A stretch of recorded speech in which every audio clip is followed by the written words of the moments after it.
That's a lot.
Good evening. I'm going to call this select board meeting of Monday, July 28th to order.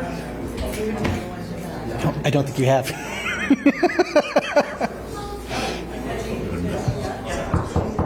If we could, folks, I'm going to call the meeting to order. Monday, July 28th. Michelle Pryor, joined by my colleague Anthea Brady on the phone, Bill McGonigal, Paris Bayani, Mike Betancourt, and Town Manager Beth Rudolph. We have some appointments this evening. We have, I don't know, do we have any donations to accept? No, believe it or not. Okay, so we'll start with the town manager's report. We'll take a public comment, and we do have a public hearing at 7:45, which we will pretty much start on time. So, Beth, if you'd like to do your report, go right ahead. I have multiple appointments to make. If it's okay with you, I will just go through them, and then at the end, maybe we can vote to do the 15-day waive at the end, or do you want me to do them one by one? No, why don't you go through the group and maybe help us understand how there's this many shifts sort of in one meeting or maybe in 1 month. So in accordance with section 4-2B of the town charter, I've made the following promotional full-time appointment in the Department of Public Works Operations Supervisor of Peter Dizio. Mr. Dizio is being promoted into the position that was vacated by Mr. Jim DiTullio when he was promoted to be the operations manager when Mike Wise retired earlier this year. In accordance with section 4-2B of the town charter, I've made the following regular full-time promotional appointment in the Department of Works to General Foreman of Aaron Ashcroft. And also in accordance with section 4-2B of the town charter, I've made the following regular full-time promotional appointment in the Department of Works to maintenance foreman of Mark Frangelo. In accordance with section 4-2B of the town charter, I've made the following regular full-time promotional appointment in the Department of Public Works to maintenance foreman for Richard Longo. In accordance with section 4-2B of the town charter, I've made the following full-time promotional appointment in the Department of Public Works to Gregory Belmonte to head custodian. In accordance with section 4-2B of the town charter, I've made the following promotional full-time appointment in the Department of Public Works to water sewer motor equipment specialist of Christopher Murphy. In accordance with section 4-2B of the town charter, I've made the following regular full-time appointment in the Department of Public Works to a school custodian of Lori Turtelot. And I request that the board vote to waive the customary 15-day appointment period for all of those appointments. So Beth, so we have retirement, and then we're starting with Mr. Murphy, right? Or in terms of, and I don't see what you just did. So then all these other positions, are they like head custodian, operations supervisor? How are they tied to each other in the operation of DPW, or how are they not? Are they like unique kind of succession Custodians plans? are a separate unit. I think there was a retirement, so there was a promotion to head custodian of Mr. Belmonte. These aren't new hires, though? He was a promoted. So Mr. Belmonte was promoted. So, but are any of these new hires? Or Yes. These... Yep. So in the forms, it's clear if they're promotions or if they're appointments. So Ms. Turtelot was a new hire. Mr. Belmonte was a promotion for custodians. Yep. And do we know of any additional DPW movement between now and Labor Day? I'm not aware of any, but that doesn't mean that there's not. Yeah. Just to understand the select board's authority is solely to waive the period? Or, the appointment is a town manager appointment It's a town manager appointment. with no select board. The select board doesn't You approve have the Just ability the to time. veto it within a 13-day period. So typically there's a 15-day waiting period, and if you don't waive the 15-day waiting period, we have to wait 15 days for that person to be effective. Yeah. So, I shared this with you, Michelle, earlier. I mean, last meeting we said we didn't want any more appointments or anything. We're looking for a new town manager. We're in a transition period. We made it very clear that that would be with the chair's discretion. So for me to then come in the following meeting with more appointments than I've ever seen, on an agenda, it just seems like a disregard of the board's interest. If there are people that we're hiring that we are worried that we'll lose them, fine, I understand that. I trust Michelle can make that distinction. But if they are internal appointments and promotions, I think they should wait. If they are there past September, they would be retroactive. I don't think it impacts them. And I don't know that it impacts the function of what we're doing, but I don't know. It was very surprising for me to see that on our agenda.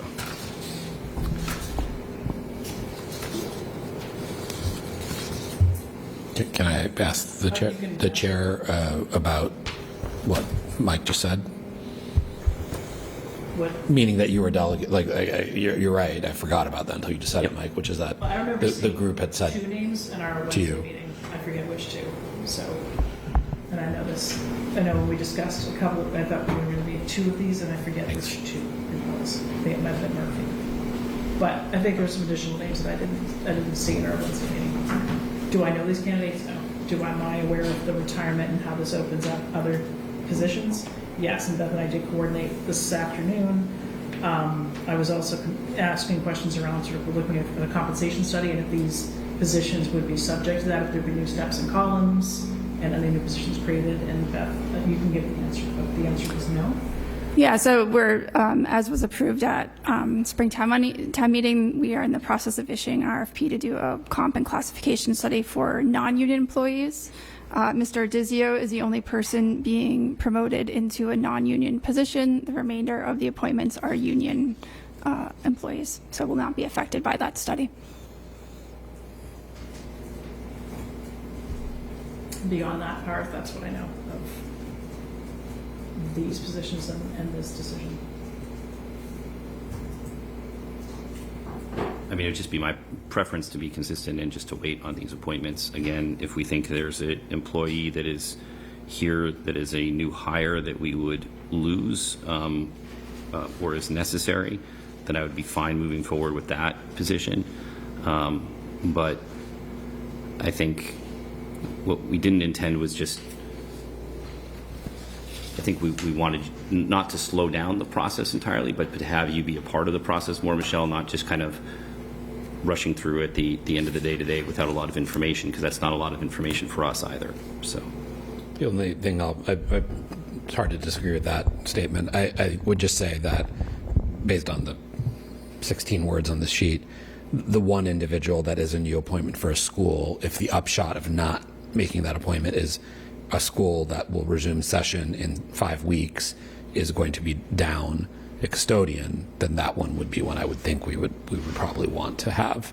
I assume it's a vacancy. I assume one school will then just be down a custodian if we don't do that one. So I'm surmising that based on what's written here. I have no evidence. I would ask that we pair that with the promotion to the head custodian, because it's possible that that person is stepping into the position vacated by that person being promoted. I don't know that for sure right now, but That's the Let kind me of be clear. information's important, though, for us. I you know, understand. so. Yep. So let me be clear. I'm giving you an opinion off of. Sorry, I can't just finish my comment. It's hard because I can't see you all in the room.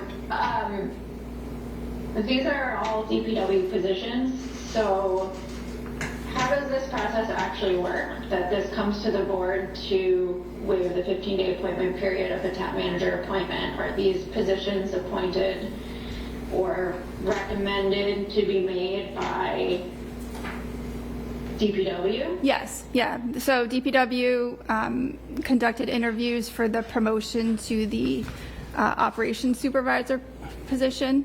It was advertised in accordance with the town requirements, and the recommendation was to promote an internal candidate. And then there was additional promotions and other hiring done as well. Yeah. And So, go ahead, Anthea. Sorry, Bill, just as a quick follow-up to that, I mean, I understand if we're saying, you know, appointments within the, positions within the town manager's office, or maybe other positions within some of the offices within town hall, but, I mean, this seems like fairly straightforward in terms of something is coming through that is, you know, comes through the town manager for waiving the appointment period, but is not a position that's appointed by the town manager, directly managed by the town manager. So I think, you know, holding it up for the sake of holding it up may not be the best approach for us. It's not holding it up for the sake of holding it up, but Well, based on, you know, our process to say, you know, we want some more oversight into appointments. This is not something that's directly involving the town manager's office. Point taken. I think there's a reason we delegated this to an individual, Michelle. I made a comment based on 20 words about one individual who, again, I could guess we probably need. The others I have much less of an opinion on. I am totally comfortable just deferring this to your judgment. Anthea basically said what I was going to say. These are not the sort of appointments I have concern waiting for a new town manager to fill. To the opposite, I think they should be done sooner rather than later. It sounds like there's at least one person between the town manager and these appointments, namely the Department of Public Works Director. So this is not what I envisioned having to wait on. And I think to keep the town running, I have no problem just waiving the appointment period and moving forward. Could I just request, maybe, I don't want to add to your enormous plate, Michelle, but that you or someone, could be Anthea, have a conversation with the Department of Public Works Director? You could say no, yep. but I mean, that would be helpful. I can do that. Yep. So so I can have that conversation. We're going to meet again on August 8th. These appointments would be effective within 15 days, whether we waive it or not. So I can, if you guys want to delegate the authority to me, I can talk with Bob beforehand, and I can move Yep. along without coming back to this board, because these appointments have been made. I can move along Yep. and tell Beth that they're good to go, or we can come back and waive that. It'll be at that point like a 3-day period, right? How does Yep. the board want to proceed? Happy to Yep. talk to the director. That would, I think, make sense from my perspective. Is there any impact here on the spots being filled, the work being done, these employees being paid? Is this just now Well, certainly one of them is a new employee, so, Okay. yeah, I mean, they won't be hired in that can't be position. hired until the 15-day No. period's over? No, right. Is that going to impact operations? Given that they're a school custodian, I employee. would imagine it would, but Okay. I don't know what their start date was to start with, so. So I'm just happy to, you know, all of those, I think everybody's clear that positions that are necessary like that. Michelle, if you want to green light it, fine. Maybe have a conversation with Bob about I can the wrap rest. up with Bob this week. And I think that would be, Bob's and on just report vacation back this to week, us. but I'm sure he'll be happy to speak with you. Does that mean we're going to get through the 15-day period no matter what? no, I think he'll take Michelle's call. It sounds like what Beth just said. I mean, Bob's already given the stamp of approval to these people, hasn't he? Yes. Yes. Okay, I mean, I think I need a motion, and we need to move on. But whatever that motion is, which is for me to talk with Bob And then, I move that the chair have a conversation with the Director of Public Works in order to advance the promotions and hiring in front of us. Second, and really it's what we had voted last time, so it's just continuation of that. okay, we have a motion, we have a second. All those in favor? Aye. Aye. Beth, let's pause on your town manager's report because I actually do have a question myself on a different project. We will now go to is there anybody here for public comment on an item not on the agenda? I didn't vote on that last vote. I only heard Mike, by the way. I'm abstaining because I think this is unnecessary. And we didn't vote before, so that was also a mischaracterization of the prior action. So I'm not voting either yes or no on that last vote, and I was abstaining for it. Okay, so we'll do a roll call vote on that motion, on these promotions. Paris, Aye. Mike. Yes. Anthea. No, my vote would be for us to move forward at this point. Okay, Bill. Abstain. Okay, I'll vote yes since I'm putting the work on myself anyway, so I'll vote yes for that. Okay, so 3, 1, and 1 Patty. Okay, now, thank you both for that clarification. No one here for public comment, I don't think. So let's move into the public hearing for Eversource granted location for Lakeview Road. Matt, Jackie, I don't know who else is coming. Maybe just the two of you.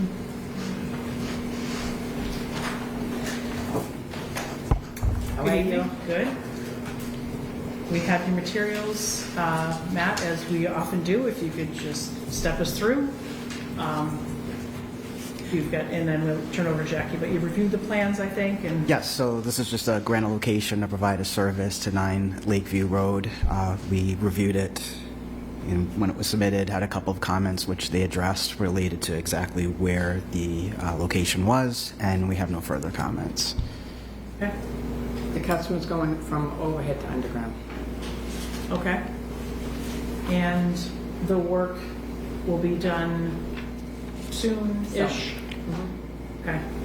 My only comment maybe for Eversource is Lakeview Road, we have some no parking signs given kind of its proximity to Mystic Lake, and I would just be mindful of for the trucks and maybe some outreach to the neighbors by the homeowner that, the trucks are here, if there's a little more parking and traffic, generally yours are going to be branded trucks, but if there's site supervisors and other people in private vehicles, want to make sure that the neighbors who are, no parking for the beach signs, that we can make sure that doesn't impede the progress and it doesn't impede people's access to the street in the neighborhood. So I can talk with DPW about adding that to the street opening permit as a condition when they apply. That would be fine. Okay.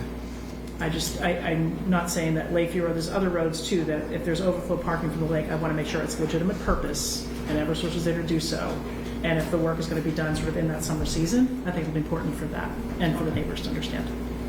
So, any questions for Eversource? Obviously I had one, but let's go around the rest of the group. No. No? Okay. We have a separate conversation with someone else from Eversource later about Yes, different Cambridge project. Street. And different person. I Yes. assume, yeah. Different people. Yes, indeed. Okay. Mike, any question? No, thank you. Okay. Anthea, if you want to make a motion or delegate that to someone else, but I'm going to start with you for motions this evening. Sure. Move that we approve the Eversource grant of location to install 36 feet of conduit within the public right-of-way to provide electric service to 9 Lakeview Road. Second. Okay. All those in favor? Aye. Aye. Aye. Excellent. No, any member of the public here for this public hearing? We just took a vote, but any neighbors? Sorry, that was my bad. We're going to hold that vote. Come on up to the table.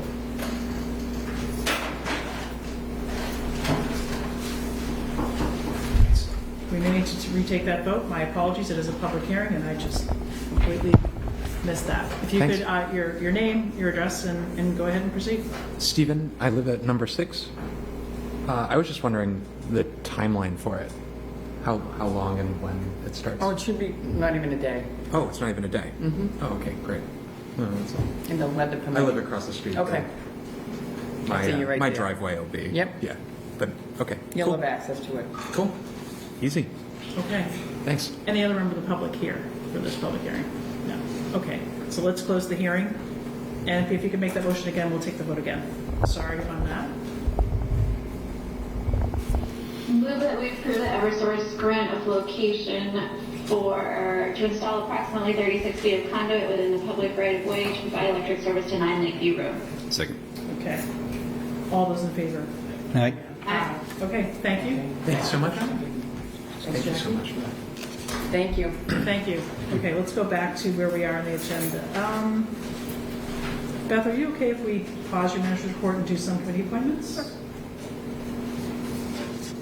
Does that make, no, you know what? No, I take that back. It's not quite 8, right? And I know the next set of appointees. I had told our committee on names that we might not get there till about 8:10. So let's go back to Beth's report. I know you have some construction updates. I had a question myself on one of the projects, but if you could, go ahead, Beth. Sure. Just first, an update on the fall town meeting schedule. The warrant for fall town meeting closes September 19th. The board, we would propose to have the board vote the warrant on Monday, October 6th. Motions and backgrounds would be due to the town manager's office on October 10th, with motion books needing to be received by town meeting members by October 27th.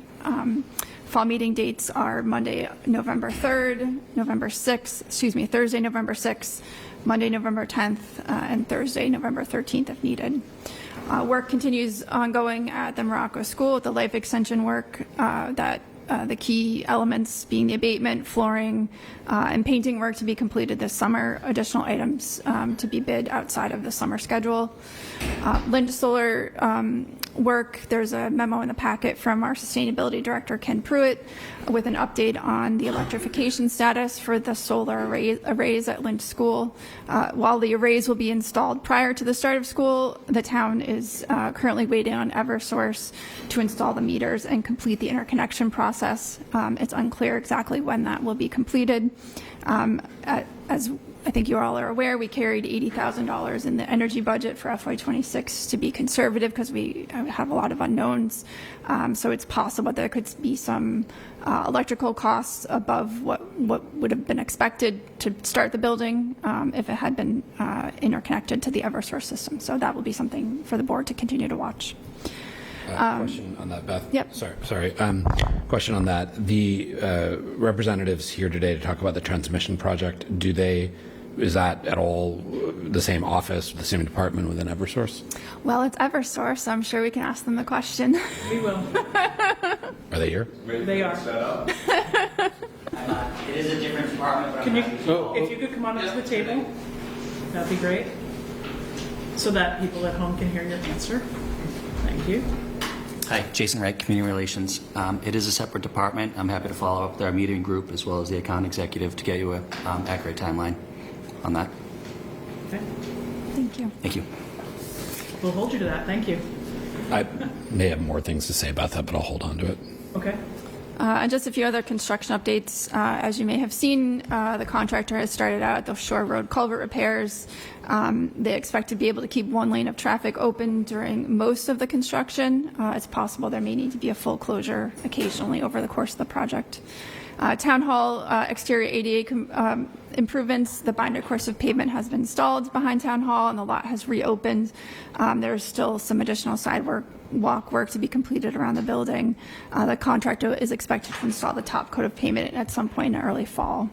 And on Morocco Culvert, we are still waiting for the MBTA to issue a revised license agreement as well as permitting from the Conservation Commission and other state agencies. Town Hall library roof, library windows, and the Town Hall clock tower. So work will be going forward this fall on the library roof and library window work. Additional requests has been put into the capital process for the Town Hall work, roof and clock tower. Rapid flashing beacons. We are working with Eversource to install the conduit for the RFB outside of Children's Own School. That will require a grant location, which I expect to be on your agenda for the 18th. And then DPW is working with the contractors to install the bases for the two other locations, one at the Mystic School and one at Highland and Wolcott. They expect to be doing that in the next few weeks. And then we have received the grant for the RFB that we installed at Johnson and Cox Road, and we are waiting for MassDOT for a schedule for receipt of that. I think that's all I had. So I have at least one question, but anybody else have questions for Beth in that report? No. My question, Beth, because I drive Shore Road often, to get to the high school for various things. What is the season of that project? If we're going to have a closure, and obviously it's a huge drop-off route to Winchester High School, so will this project extend past the opening day of school? I think it will. I don't have, Matt was still here because I don't have their schedule, but the intention is not for the roads to be like closed for, like if it's closed, it's going to be closed during work hours, and they would be able to kind of move things around the school day. So I don't think it's not like it's going to be closed for a week, like the first week of school or something like that. But I can get you the schedule. I think for our August meeting, it would be helpful to know. And, Yep. and if the closures would be, after drop-off and before dismissal, that would be ideal. But I'm not sure that they'll have like a set schedule of closures yet, but yeah, whenever we can certainly know by that. help August publicize meeting, that. Yep. That will just, because you can't really turn around, right? I mean, Yep. you have to get it. People could bail sooner, but, or even the one lane kind of thing would be useful, because it might just really tie up some traffic, and the buses go down Shore Road, plenty of people do. Okay, that was my only question on that. Paris, do you want to ask Eversource when they come up on their other projects, or do you want to have them come back to the table? I'll save it. Okay, great, thanks, Beth. Okay, now we will do some Climate Action Advisory Committee interviews and applicants. We will go in the order that you're on the agenda. So first we will have Josh Perez, then Catherine Plosky, and then Lucas Yang. But if you'd like to come up, Josh first, come on up. We have your application, Josh. We have your statement of interest. So if you'd like to maybe introduce yourself and your interest in serving on this committee and anything else you want to tell us. All right. Hello, everyone. I'm Josh Perez. I am a rising sophomore at Winchester High School, and I am looking to serve as voting member on the Climate Action Advisory Committee for some reasons, but there's one main reason. I'm not sure if you know, but there has been a recent thing going around Winchester High School, the Winchester High School food waste composting initiative. It's an initiative that my friend Lucas Yang over there, and June Choi have started, and we basically diverts the trash that is collected at the end of school lunches, and we sort the food waste out of the actual trash that has to be incinerated, and that food goes back into an aerobic digester that's in the that we have at the transfer center.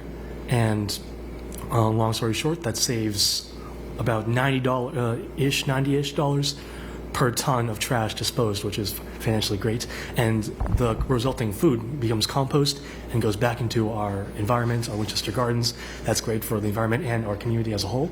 And I've been working on it for a pretty long time now, and me and Lucas will be the co-directors for the next year and the year after that and the year after that. And I was hoping that if I was elected to be a voting member, I could see this through, and I believe that my experience from this would serve me well on the committee. Again, I'm a rising sophomore, so I have about 3 years left if I were to be elected to the committee. So no worries about me having to leave like next year if I go to like California for college or something. I am also part of the Winchester Scout Troop 507. I've done multiple cleanups and other service hours for that, and I also participated in over 1,000 minutes of volunteer service for the composting initiative, and I was awarded a certificate from the CAAC for that, about 32 hours or so of work. And let's see, what else do I have about that? Oh, I also, my father, his name is Jose Perez, Josh Perez. He is the president and CEO of a company called Hispanics in Energy, which is on the National Petroleum Council. He's up there with the CEOs of Chevron, BP, all the big names, really. And so I believe he can also be a very important asset to the town of Winchester. I'm sure he'd be more than happy to help out. He's an energy consultant. And I know him pretty well, so that's all I have to say for now. Does he know you're volunteering him for other work? He will soon. Yeah, if he watches, he will certainly know soon. Okay. Thank you, Josh. Any questions for Josh? Okay. So how this is going to go, Josh, so we're going to have you go back to your seat. We'll call up Catherine. We'll go through, and then Lucas, and then we will discuss and debate as a group. All right, sounds great. Thank you so much. Thank you. And we might want your dad's name before the end. We'll send us some applications. Okay. Good evening, Catherine. Good evening. I'm Catherine Plosky. I've been volunteering as a non-voting member of CAC for much of this year, so going to their meetings, listening, offering input, and I've also spoken at both the school committee meeting and the fall town meeting in an effort to help Winchester's energy code improve its climate impact, and that fortunately passed fall town meeting. So I got that experience with the town committee. I also have experience in environmental work at a larger scale. I've been working with state organizations, mainly the Sierra Club, and going to meetings there. I've also went to a protest this summer at the State House, so that's another way that I've gotten involved. I know we were talking earlier about the composting program. I've definitely not been at the forefront of that, but I did speak with my foods and nutrition teacher about potentially expanding that project to the foods and nutrition classes to expand education about composting and just get more into the compost and out of the trash. Another project that I've worked on with CAC is working with the actual current student voting member and a few other active environmentalists at Winchester High School to help get air quality monitoring. And this summer I've actually been doing some research on the impacts of fireworks on air quality and potential fire damage. Environmental activism is just really important to me, especially right now in the difficult position that we're in, and I think local action is crucial to help continue us moving on a forward and positive path, and to feel like my effort isn't going into a black hole, but is at a local town level where I feel like I can actually be heard and where the work actually pays off and has an impact. Thank you. Anybody have any questions for Catherine? No? Okay. Thanks for coming back. Thank you. And heads up for the chair and vice chair of climate action. I will have a question for you after we meet all three candidates, so just a heads up for you. Thank you, Catherine. And then we'll next call up Lucas. I also have a question for them. So. All right. Nice. Hi, everyone. My name is Lucas Yang. I'm going to be a rising senior next year at Winchester High School. I guess I'll just start off with kind of reasons why I would like to serve in this position. I've grown up in Winchester my whole life since I was born, and so I've really grown close to the community and had this drive to serve for the public good. It's been, visible at school. I'm going to be the president of student council next year, so really being able to work with diverse groups within the town and work towards common goals is something that I've really put at the top of my priorities. And so serving this position, I would love to be the bridge between the student body and also the Climate Action Advisory Committee, being able to tell the students, being able to voice their concerns that they have regarding environmental efforts, but also being able to let them know what efforts are being made in town and how does that translate to their everyday lives. Also, I think this opportunity would allow me to really gain perspective. We see a lot of the outlines in the climate action reports and the goals for our town, but really being able to be involved in that deliberative process and understanding the perspectives and ideas behind the policies that go into place is something that I think will be invaluable, because it's one thing to really implement the policies, but if you really take the time to research them and understand why they're being implemented, I think it's a really interesting way to learn more about the town. And then I would say that my main goal in this is really just public service and combining my love for environmental activism and public policy. I've been involved in a lot of aspects of government, both local, state, and national, whether that's serving as an intern at the State House or as a United States Senate page in DC. But I feel like my main attraction is really community.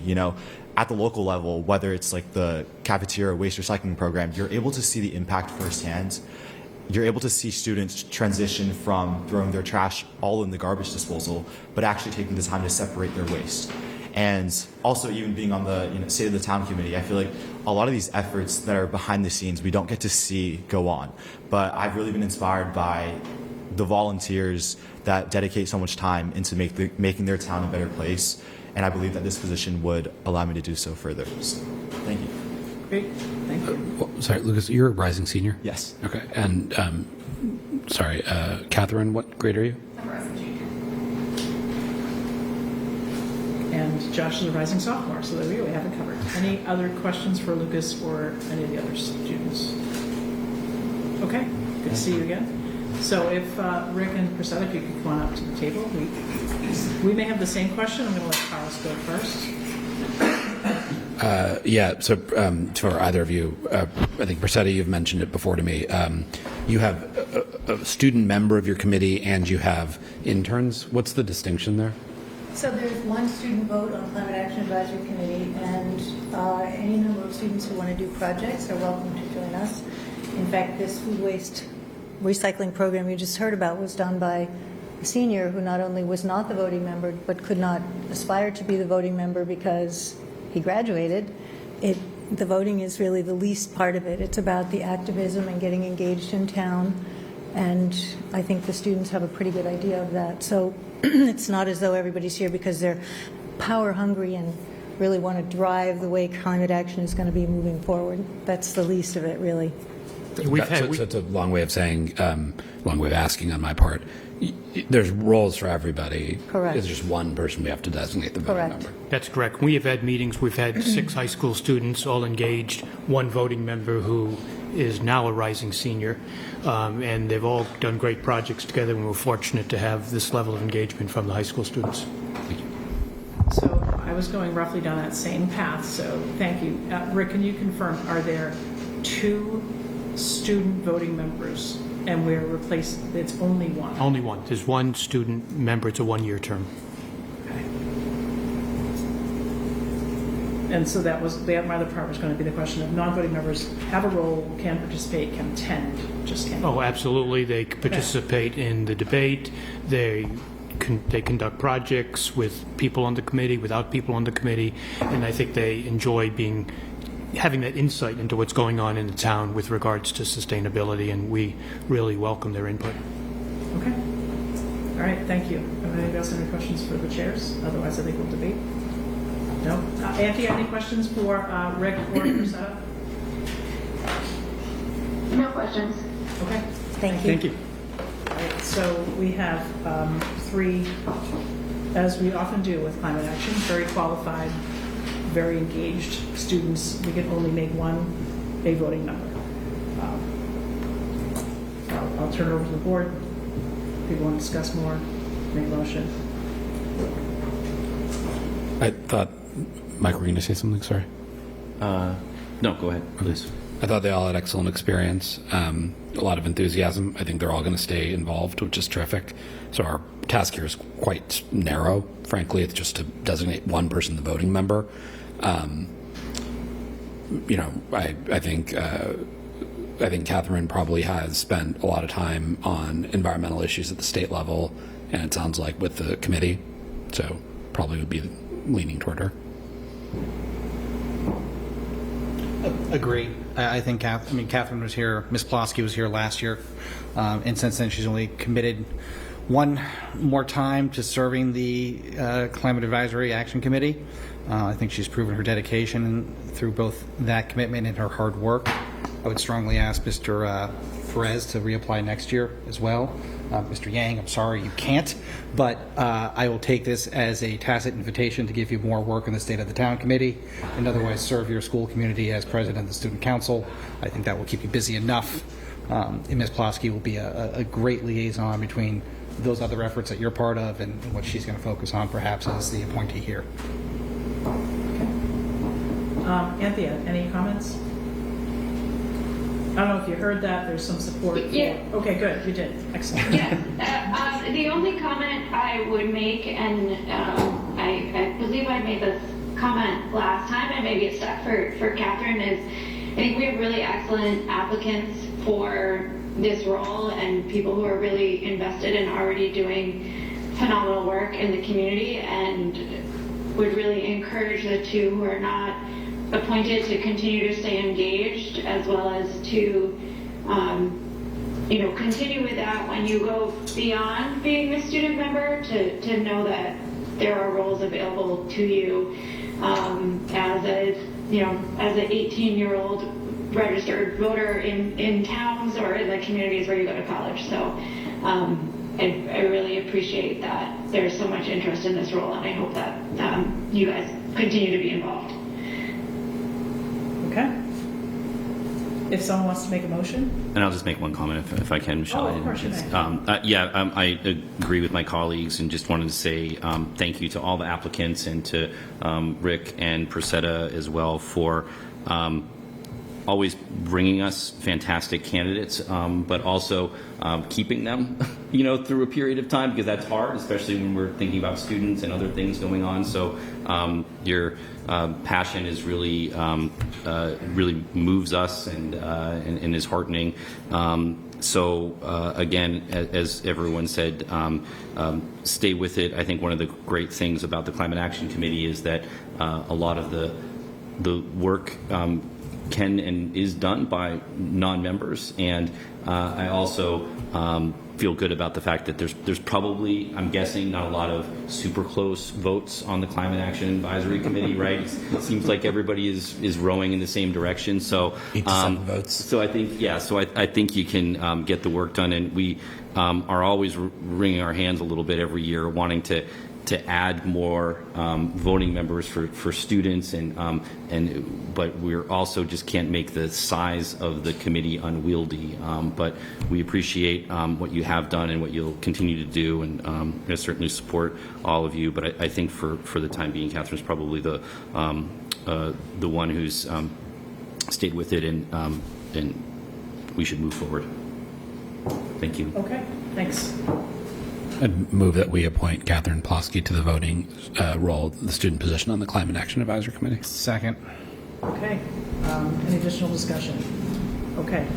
All those in favor? Aye. Aye? Aye. Okay. Congratulations. Thank you for sticking with it, Catherine, and thank you for bringing us our candidates. Thanks, So everyone. I don't see Mr. Frederly unless he's in the hallway, but that's our next interview. I know he's en route. Let me take a minute. We assume we have WinCam in the room. They'll be up next. Okay, so I'll do a quick out-of-order update for the rest of the select board on Winchester's 175th. We have updated quotes for installation, Beth, right? There was a meeting with DPW. Hilda Longdew has tracked down a fabricator for an updated sign. I think there's some DPW assistance that's going to be requested. And the plan is to have that updated price ready for us. We may take it up in one of our State of the Town meetings, potentially August 8th. Try to get the work underway if we can. The hope is to unveil the sign during Spirit Weekend, which is the third weekend in September, I believe. And Beth, I don't know if there's more quick update on the walkthrough that you had. No, we just took a look at the existing sign, which is obviously in very tough shape, and we looked at the signage that was put up as part of the bikeway project, and Hilda reached out to the person who fabricated those signs. Those have stood up very well over the past almost 10 years.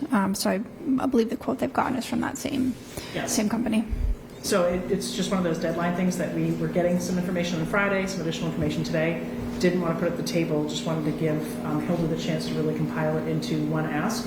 And we're going to be looking for a hospital gift account to contribute to that project. So I have some numbers, but I want to get it all together and get it out to the rest of the board, and ideally take that vote before the State of the Town on August 8th, unless we have to have a different meeting off cycle related to like license agreements and things. So that's that update. We lost Anthea. We did? Yes. Oh, Julie, you'll have to repeat your update for her. I will not. She'd watch it on Oops, WinCam. please, that's right, you can watch it on the replay. Okay, let me call it back. Thank you for that heads up. You're welcome. Oh, technology.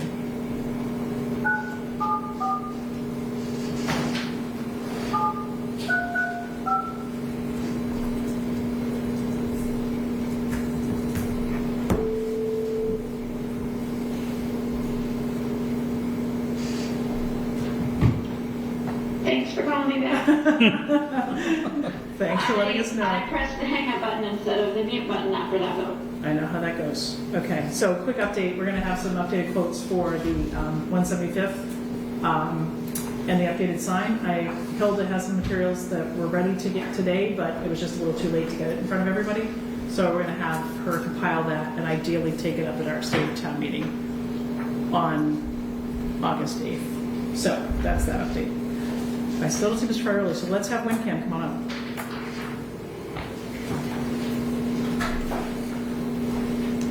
And Michelle, if I could, just while we're waiting for Dave to come up, just wanted to make the announcement that this weekend is the Pan Mass Challenge, which a lot of our community members are involved in, and I think it's the second and third, and it's a bike-a-thon to raise money for Dana-Farber Cancer Institute. So please support riders if you know them. It's probably too late for you to train if you haven't signed up, but just wanted to make that quick announcement. Sorry, guys. No worries. Good evening, and I'm David Gauthier. I'm the Executive Director of WinCam. Thanks so much to everybody for allowing us a few minutes to talk to you. And I'm Sean McAnuco. I'm on the board at WinCam. I have a script and some good news graphs that I'll run through, if that's okay with you. Yes. For those who may be unaware, here or watching from home, over 90% of WinCam's funding comes from franchise fees collected from cable subscribers in town. Subscribers who have declined in number from nearly 7,500 in 2013 to a little over 4,000 at the end of 2024. Luckily for us, the loss of income percentage does not match the loss of subscriber percentage. It is, however, beginning to be problematic. In the recently concluded fiscal year, WinCam budgeted for and experienced a budget deficit of about $50,000. And while this may not seem like a lot of money, it's just about 15% of our entire operating budget. That's an entry-level full-time salary. It's a concerning blow for a nonprofit organization. And it's not just the slow march toward extension, that has us worried. The federal government's desire to deregulate telecommunications has led to the FCC's recent recommendation that franchise fee regulations be eliminated entirely. We continue to pursue state legislation. An act to modernize funding for community media programming is in its third full session and seems to be making some progress. But if you've ever tried to get a law passed in Massachusetts or elsewhere, you know it's a long and often frustrating process. For many years, our industry has been preparing for this eventuality. Here in Winchester, we've made attempts at alternative revenue through direct appeals, sponsorship, offering specialty workshops, and facility rentals. Other centers have been selling production services or even monetizing online content. Nothing has come close to closing the gap, however. Our business model simply wasn't set up in this way. In 2024, WinCam live-streamed over 400 hours of hyperlocal content, including 100 individual government meetings and 65 separate varsity Winchester High School sporting events. We're still fostering hundreds of hours of community content produced by both staff and residents annually, and we do all of it with the equivalent of 3 full-time staff members. WinCam has also been operating within the terms of its original agreement with the town, a document that was signed in 2002 and technically expired in 2010. WinCam has continued to meet the town's needs, exceeding all obligations, and without some of the support from the town embedded in the original agreement. Obviously, a lot has changed since those days, and WinCam would like very much to re-engage with the town on a new agreement so that we can maintain and build upon our current service offerings. Community media will get no immediate help from the federal level, and a decision on state legislation is at least a year away. Many Massachusetts operations are turning to local governments for supplemental funding, and WinCam will need to follow suit. Where we don't want to follow is the road of laying off employees, cutting back on services, or closing the doors on production facilities. All of these things have happened to community media operations in Massachusetts in just the last few months. The best solution, given the town's current finances as I understand them, may be to include a supplement for WinCam as part of this State of the Town plan. And I'd humbly suggest that as a vital partner to the town, WinCam be given such consideration. Thank you. Bill, are you our liaison to cable access, and how does this tie into David's request for WinCam, if at all? Ties in directly. And to answer the first question, yes. That's what I thought. Good. As David mentioned, a lot of the funding for WinCam comes through these agreements that we have with cable providers, specifically Verizon and Comcast. Those have been required agreements for I don't know how long, but for quite a while now. But they've also been targeted a number of times, and recently more than ever before, as no longer being a requirement for these big cable providers, which means where they've been the most important source of funding, they might disappear at any point in time. That's one reason why we moved as quickly as we did with our negotiations this time around, and took the bird in the hand, which was a pretty good bird, because we feared that if we didn't act, it would dry up and disappear. Those contracts are for 10-year periods, if I recall correctly, but they are staggered. So, well, Comcast will give out 10-year contracts, or at least they were. They did in 2020. So Winchester has an agreement with Comcast through 2030, and we just re-signed with Verizon for a 5-year contract. Those just 5-year. Verizon won't do any more than 5. So you can see it's already moving in that direction. That these cable companies are not getting into long-term agreements because they don't expect it to be a requirement soon, and if they can save money, they will, and that will leave an organization like WinCam high and dry. But even if these agreements continue, and this is a point that David touched upon as well, they are based partly on a flat fee, but also partly on subscriber numbers. And as more and more people cancel their cable subscriptions to go with streaming services or something else, or they just don't have TV because they just do everything on the internet, that impacts WinCam's revenue. So for every person in Winchester who cancels their cable subscription, WinCam has less money coming into stores. And that's just the way the market's going right now. And there's nothing happening on the federal level to account for that. So basically, they're being hit in two different directions. One, the assurance of these contracts is going to disappear. That's pretty likely. And even if they do continue, the amount of revenue that they bring in is going to get less and less. And so WinCam's not alone in that they're trying to find alternative sources of income, be it through their own fundraising or enterprise initiatives, or through coming to their towns and trying to become more of a quasi-municipal body. And I know David has looked at many different examples. We've talked about things, and it's his ask, but I think what I've told him in the past is, yes, the contract has expired, and if he would like to renegotiate that, he should start by bringing us a proposed new contract that we look at, or the town manager would look at. And as for the state of the town, it is a resource that Winchester definitely benefits from. I mean, we all get educated through WinCam. We all get to see our kids, friends, others playing sports on WinCam. We get kids who get great educations in editing, writing, production, group work through WinCam. So in my opinion, it is a resource to the town that the town benefits greatly, and I would strongly encourage David to reach out probably to Workstream 1, Paris would know best, to educate the people who are looking at those sorts of resources to see how it can fit into that conversation better.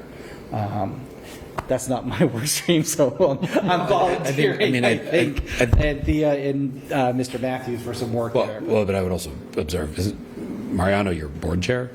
Yeah. He's just, he is on. Yeah, he's also on Workstream 1. So you have a very natural person to work through on operating support.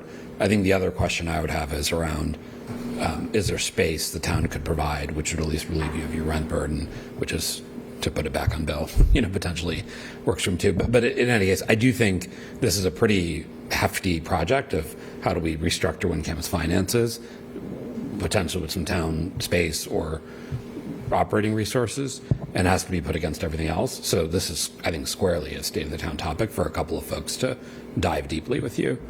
That's my view. Yeah, I think I would only add to that. We can kick it to workstream 1. Mariano is on workstream 1. I would just ask you to the extent that you have thoughts on structure or, what to ask for the needs or sequence in the needs, stay tight with Anthea and the rest of workstream 1, because maybe you've had some conversations around long-term sustainability that need to make its way so that it's not all on David to remember, oh yeah, we talked about that 8 months ago. Just stay close to that so that what comes before probably reflects some of the strategic thinking you've been doing. And we have, and because this is a part, this is now going to touch upon some of everyone's favorite topics across all work streams. One of the big issues is space, because a lot of their budget goes just towards their rent, and they currently, do rent private space over on Swanton Street. Previously, they had an arrangement with the high school, but due to security reasons and other issues, it wasn't viable for the long term. So as we do look at things such as properties like, Mystic School and what's going to happen to the rec department, or what happens with Morocco, those are going to become points where WinCam needs to jump into the discussion, and we need to give them that opportunity to see if their needs can be addressed as we look at those physical structures going forward. Because if that's an opportunity to create space, then that's an opportunity to lower their overhead. Yeah, I think having Tim or Stephanie involved in it will be really important, because the schools control far more space than the town does.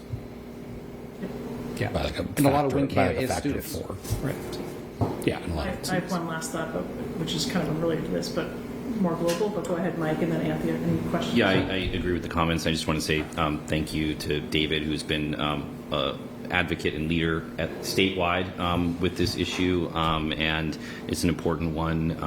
It's the deregulation at the federal level is real. I think the end game is for municipalities to carry this burden, which makes sense. I don't think that there's anyone else that's going to pick up the tab, and we don't have a lot of advertising during our select board meetings, so I think our ad revenue is probably pretty low. Food pay. So I think it's got to come from local budget. Certainly, it is worth it for us, and anything that we can do to help. Certainly,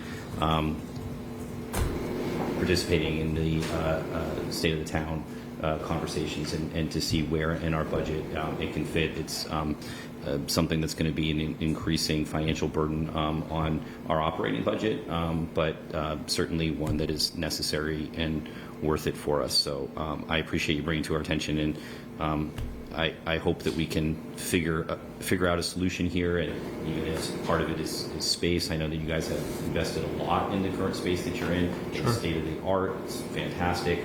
We have a lot of students there that are working as well.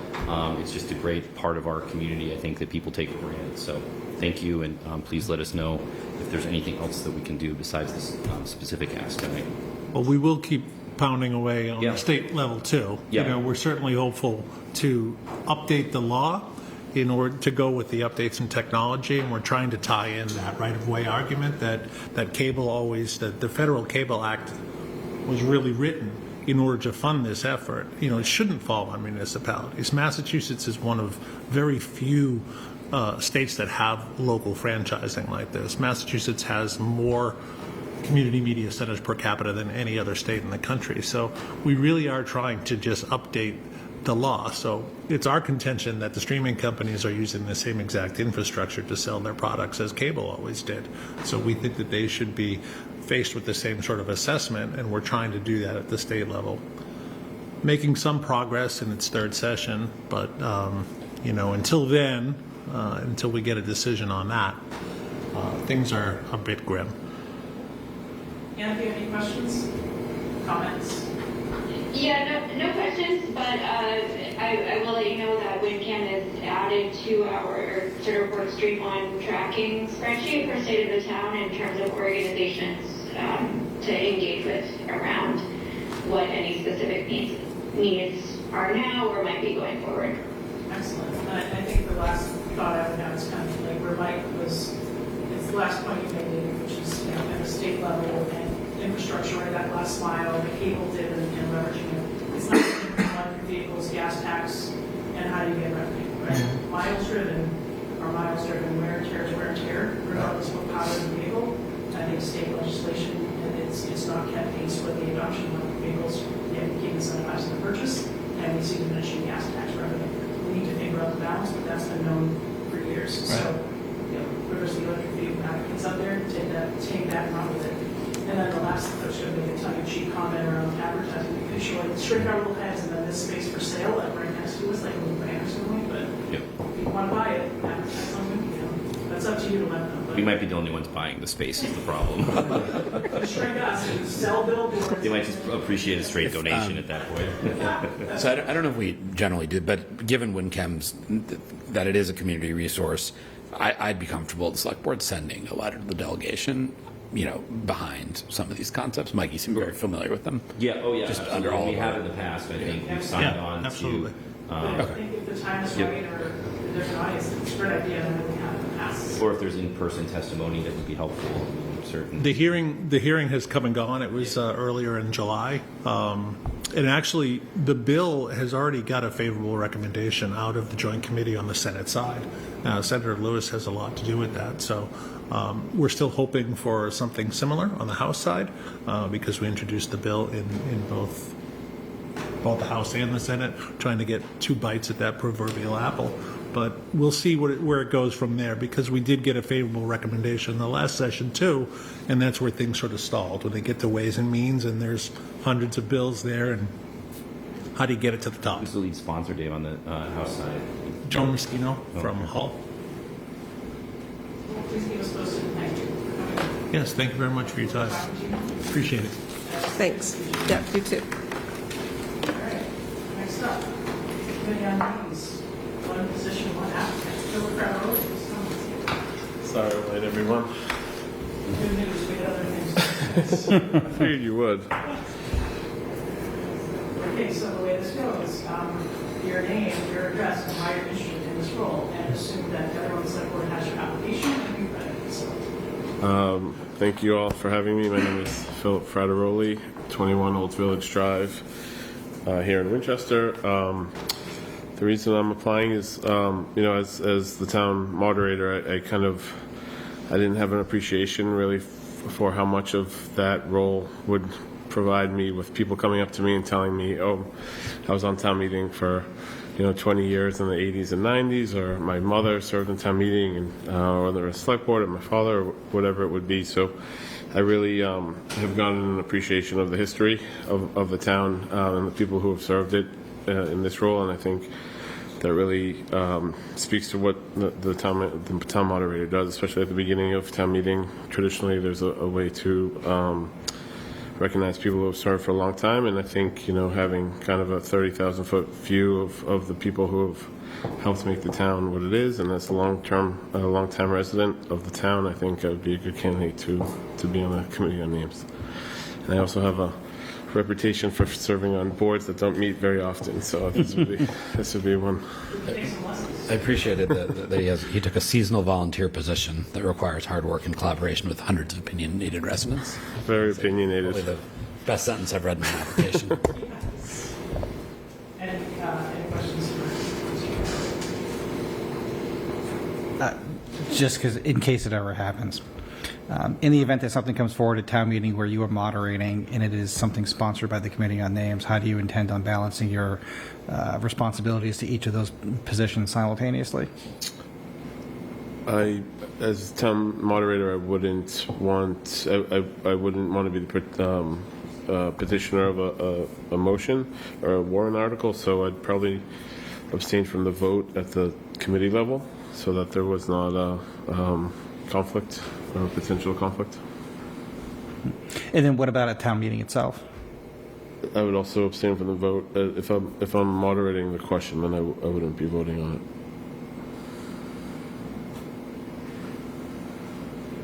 Anthony, any questions? I have the same question as Bill, just because I'm, obviously it's a committee that would bring something to town meeting to vote on, so just making sure that was clear. Otherwise, I'm familiar with the applicant, so no additional specific questions for me. But the committee doesn't meet that frequently, will be meeting soon. Oh. Okay. Does that change your application, Mr. Farrelly?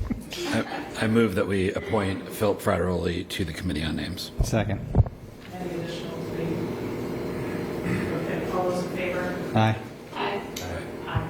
Thank you very much. Thank you all. Thanks. Okay. Next up, Eversource, the transmission update.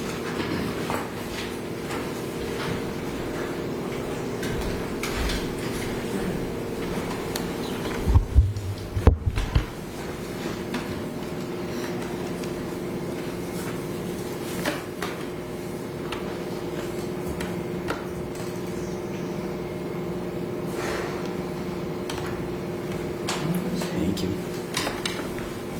I would ask you actually to introduce yourself so much to the power system at all of you guys, but if you could, power system, I always remember that I'm not going to do anymore, but we'll start there. I don't know which order you introduce yourselves, but Yeah, I'll lead the charge. Jason Wright, Community Relations for Eversource. Tom Clunan, Project Manager. Ross Doty, Project Engagement. okay. And our vice chair, Andy Brady, is on the phone, and I think we have the rest of us. So I'll turn it over to you. Thank you. Yeah, so great. Madam Chair, members of the board, Town Manager Rudolph, appreciate your time here this evening. We're back before you again to provide an update on the 211-514X Reconductor Project, or what's now known as the Horn Pond to Everett Reconductor, as well as the North Cambridge to Woburn Underground Cable Modernization Program. I know we touched on both these projects a couple times last year, so we thought it was a good time to come back to you to provide an update on both. As we move through, Tom's going to move through some of these slides. Certainly, if you have any questions as they arise, feel free to jump in and ask them, or we can save them until the end. But that being said, I'm going to hand it over to Tom to go through some slides, and we're going to end the presentation with a quick update regarding community outreach, or planned community outreach activities as well. We obviously wanted to give the board an update before we extend to that outreach. But again, that being said, I'll turn it over to Tom, and we'll walk us through. Thank you. Thanks, Jason. Thanks for having us back here tonight. So, as we committed a few presentations back, we wanted to give you a full update on the Eversource transmission lines. So, I think I'm driving over here. All right. This slide 2 here, we put the schedule up front. This is just meant to give you the overview of the 3 transmission projects that we've talked about before.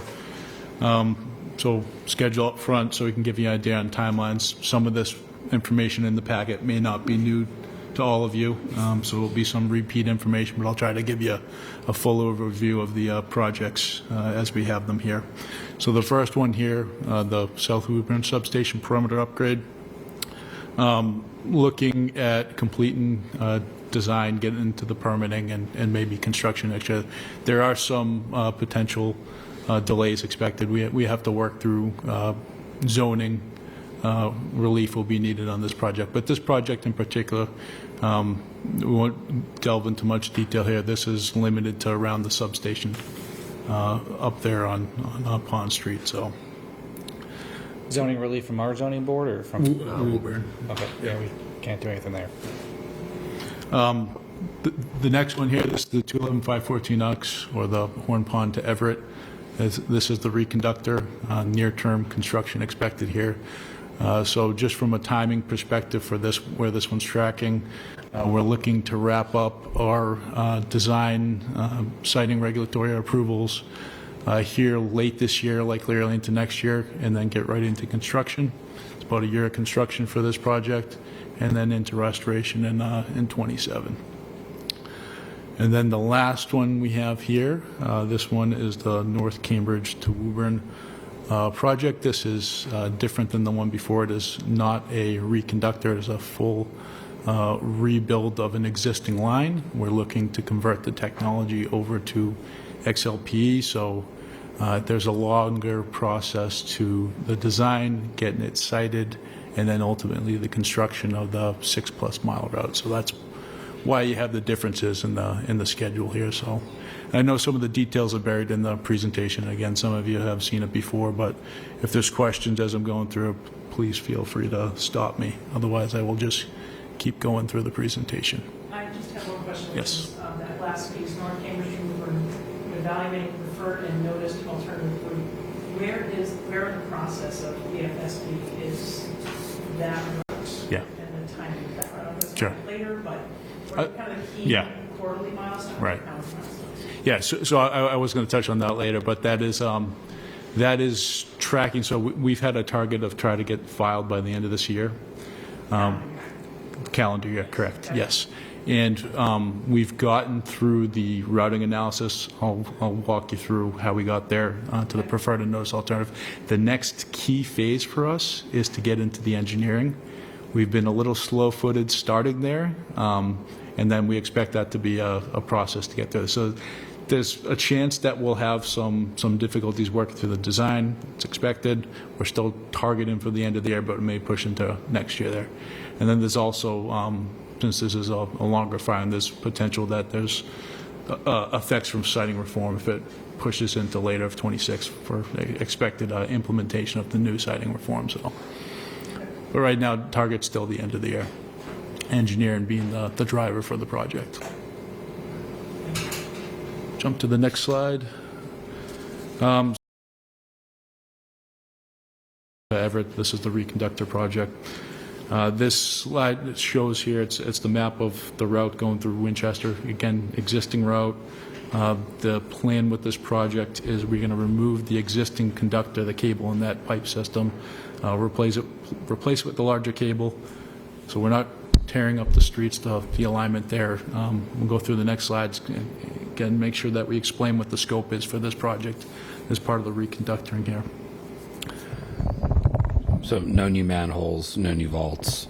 There are new. Go ahead. Sorry, go ahead. Finish. There are new manholes. They're in the Medford, Somerville, and possibly Boston, Charleston area. Okay, so no new correct manholes. That's where we like Winchester. them. And no trenching in the roadway? There's trenching in the roadway. Let me jump to the next slide, and I can kind of walk you through what to expect for this one here. Actually, this covers some of it, but the next slide offers better graphics. So the steps really here, so we're going to, again, existing circuit. There's a 1250 kCml conductor and a 6-inch steel pipe. We're going to remove that conductor.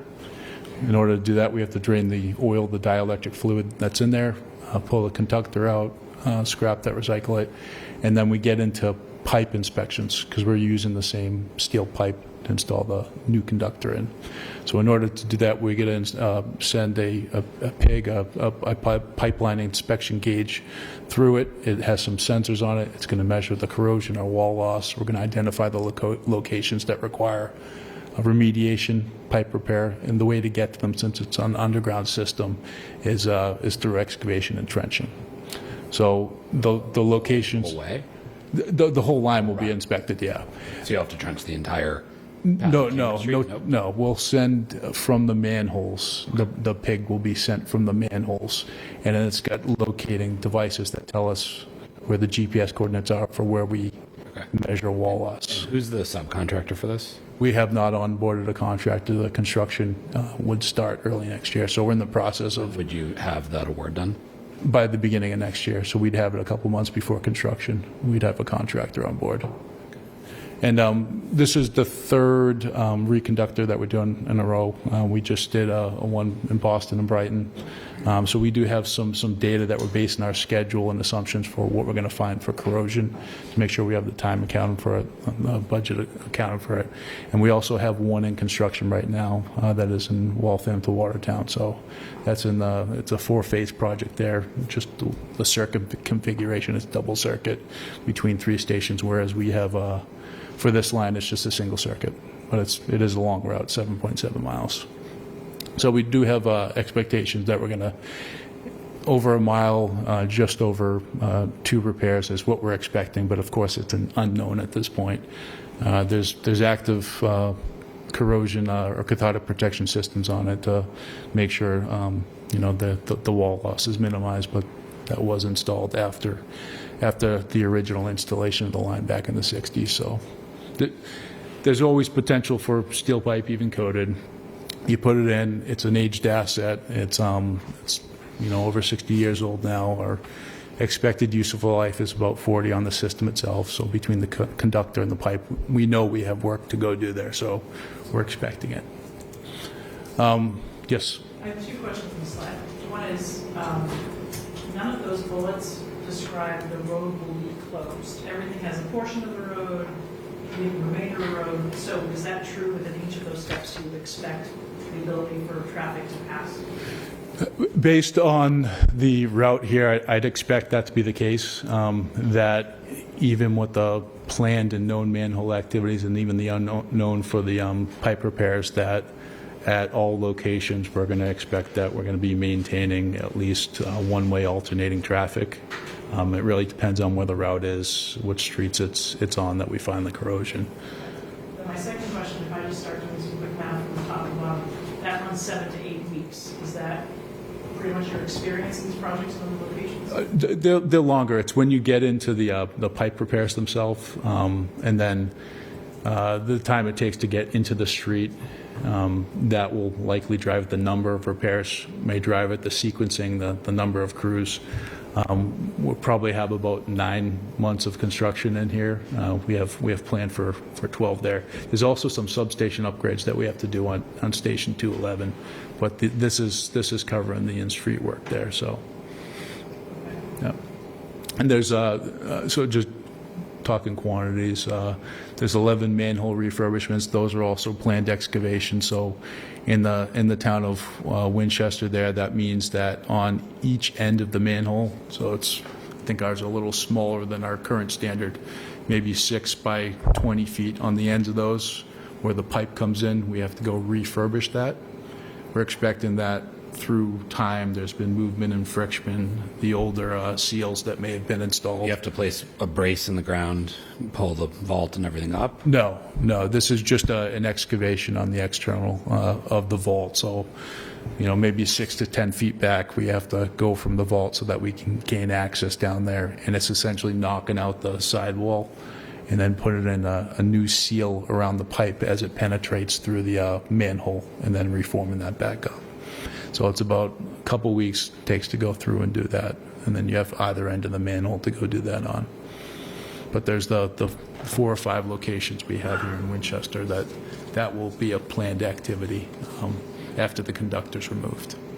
So would you say this is kind of similar to the final stage of the previous 345 project that we had of just pulling cables and repairing manholes rather than being invasive and digging and dropping pipes in? It's more of just from the public perspective, the activities are going to be focused around the manhole. So yeah, that's kind of what you'll see there. The main activities you called out there, it's the cable installation, the big reels there, the splicing activities that we have to do around the clock there for that week for each splice. So, but then other than that, it's the unknowns. We'll pop up for the small excavations for where the repair locations are. There is one water crossing here, the Aberjona in Winchester, so I think worst case is we have something to do there, but I think that's a different planning exercise if we have to go tackle something in a river there. So, but yeah, so the repairs themselves, we did actually execute one on this line in Medford in the summer of '24, and it took about a week to go do. So it was pretty simple when well planned out, and it wasn't very deep, that excavation that we had to go do there. So, but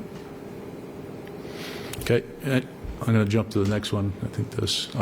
So that was the last one on the reconductor. I hope that's clear. Everybody understand that scope, because this one's a lot different, but this is probably more what you're attuned to seeing based off the last 2 projects that we did bring in here. So this is this slide here is really meant to highlight the project need, to make sure that we understand why we're doing the project.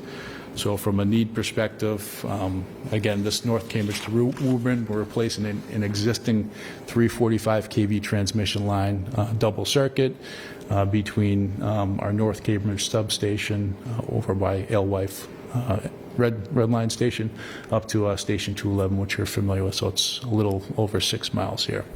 From a need perspective, we are looking to phase out our current technology, so the HPFF system.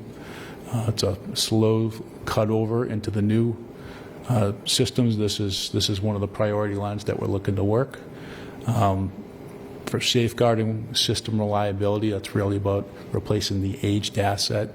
I think the next slide I can talk more about the program itself that we have this cable in, but it's about replacing aged assets that are beyond their useful life, and we're moving to a technology more modernized and also capable of supporting future energy demands. So with the existing HPFF, there are some limitations on conductor sizes, therefore current carrying or load carrying capabilities. With the modern technology, we're able to look into the future planning studies from ISO New England and understand where load growth is going to be, and install cables to support that there. Also, having the new technology, it's more widely available. There's one supplier for the current HPFF that we utilize. It's also going to help us improve restoration times. That not only access to the cable from the manufacturer suppliers themselves, we do maintain our own spares, but it's also the restoration times, because we don't have a conductor that is insulated in oil, so we don't have the time to go remove that to gain access for any type of fault replacement. But with this project, there's more of the expectations that it's going to be like the construction we've seen before. It's going to need to be well detailed and planned out from an execution perspective. It's in-street construction. It's the larger manholes that we have. These ones here for the 345 kV circuits are about 30 feet long and 8 feet wide, so they're large. And there's going to be several new ones that need to go in here. And then it's the duct bank system between those, so it's all in-street construction there. Will be an impact. The last point on the slide, it just touches on schedule. Again, I'm not going to hit on that. It's aligned with the front page there, but this was meant to explain the need. So I'm going to jump to the next one, unless there's questions. This one here, this highlights the existing route as it stands today. So the path that takes up through Winchester is up Route 3 or Cambridge Street, and then pond over to the station in Woburn. This slide here, this gives you a little more background on Eversource's transmission assets. So most of them are either the 115 kV or 345 kV high pressure fluid filled pipe type cable systems that we're looking to replace. The average useful life on them, I mentioned before, is about 40 years, and we're looking to start prioritizing and replacing the assets here. So these two lines themselves, they went into service about 10 years apart. One of them is about almost 50 years in life, and then the other is just about 40. So that's why we do have them in our plans to replace here.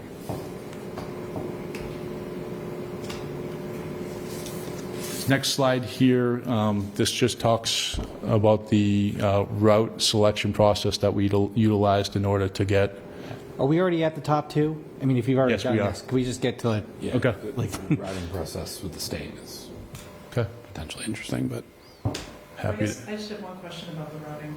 let me see if I go back. This is fine.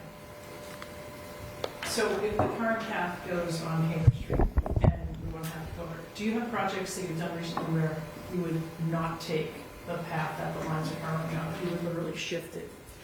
Yeah. We do. If it comes up in the scoring, it may score better, and the other qualitative criteria that we'd pull into that. Some of it's kind of listed over here on the right. If it scores highest, if that criteria, it satisfies all that criteria, we may select that there. In most of these cases where we have existing routes, this is a good visual of this particular route. Like you see point A and point B are fixed, right, on the south end, the top end. The more you branch out from there, the more of an impact you're going to have on all of those factors that would go into our assessment on the routes. And you see there's geographical features that also these two routes need to navigate around, so it almost complicates some of those things. So what influence can Winchester have on the preferred route being selected versus the alternate route? The impact on the community, the preference routes, the town projects. We've collected a lot of that feedback. We've screened some routes out. These are still the top two that come out. We went back different times. We looked at routes outside of Winchester. We had done it before. We went back again, got into the scoring model, and it doesn't satisfy the criteria. Up and around, there's technical constraints too when we get up into Woburn and we try to come across from the west of Horn Pond. So a large part of the alternative route that's shown on this plan in Winchester follows the route of the 115 project, KV project that was just completed, and in a large part of that area, there are serious space concerns in the existing roadway to be able to fit an XLPE transmission line, not to mention the 30 by 8 foot manhole structures. I mean, it was hard enough to fit the new 115 kV line. So I think there's some serious constructability issues with the alternative route that's being proposed. Yeah, and we've heard that feedback before working with Beth and Bob, and as we get into the design phase, those are some of the solutions that we're going to have to figure out, or there may be route deviations even to that route there that we come back and we say, hey, this is a deviation we're looking to take, and then there's different streets from there. So we can follow up later, but I think we may want to recycle in very clear detail those same concerns. And, it's been communicated before. We may want to communicate again and again and again. I mean, you're going to be touching manhole covers on this alternate route. We just did a project on this same alternate route, at least on the Main Street side, and all roads go through our town. One that could be least disruptive, I think, with all of the disruption. You'll be hearing from us. I want to make sure we're not going to miss deadlines and that we can hear from you. We can give you the most comprehensive and up-to-date conditions of the roads, what's underneath them, as well as, disruption given that we're going to do a manhole project before this starts, right? Mm-hmm. So that's a lot of work in this town. Yeah. 6-8 years span. Understood. No, we'd welcome that feedback too. So, all right. This is just another view that shows the streets that it goes on, but I think we touched on that.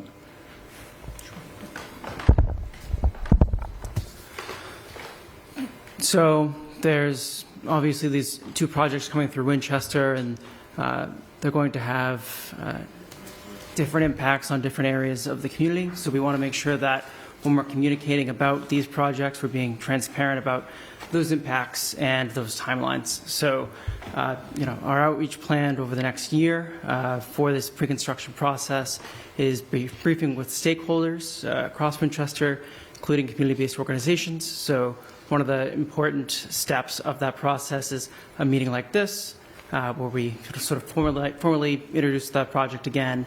And tomorrow I'll be sending out emails to set up additional meetings with those community-based organizations to have further conversations about both these projects, their impacts, and how we can mitigate them before we put a shovel in the ground. We also are going to be making sure that all information about this project is readily available. So we already have project web pages up for both the North Cambridge to Woburn project and the Horn Pond to Everett project. And those have maps, fact sheets, project info. Those are going to be translated into the most prominent languages along the route. They're already translated into those 4 you see there. We're also going to be hosting an in-person open house in both Arlington, Winchester, and virtually. We're going to have subject matter experts like Tom, like Jason, like our engineering staff there to answer questions folks have. We want to make sure that folks totally understand what's coming down the pipeline, can give their feedback so that, like I said, we can mitigate that impact as much as possible before we start work. During construction, we're going to be doing a similar level of high-touch impact before we go out and take action at one of those big steps, whether it's in installing cable or working within a manhole for reconductoring. We'll go out and be dropping notices with our project hotline, a project email. Folks can reach out directly to us with questions and concerns. And then somebody like myself or somebody else in my team will go and address those questions, address those concerns. We want to make sure folks feel like we're there to answer their questions, answer their concerns, because we are. And that's And how does that compare to the 345 project? Can you? He's talking about between those two, right? You're talking 115 to 345? The 345 kill. Is there a difference? Yeah, the outreach. Oh, in terms of outreach? All the things you just went through in terms of outreach, and if people have concerns, they can raise them to you. Is it basically the same as what you did on the last project?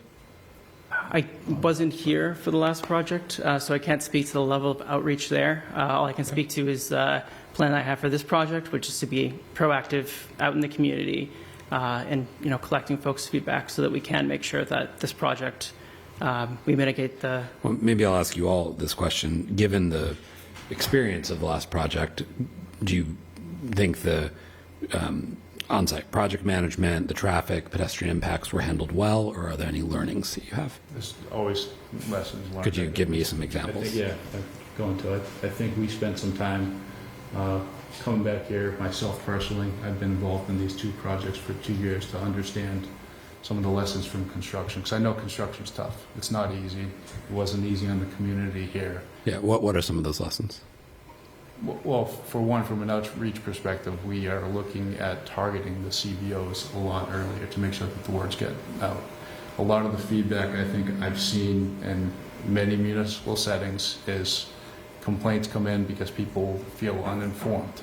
They're not getting the word out, we're not understanding, and then in some cases there's performance issues where we're not performing the way we're supposed to. So from an oversight perspective, Eversource is committed to having the right leadership team here.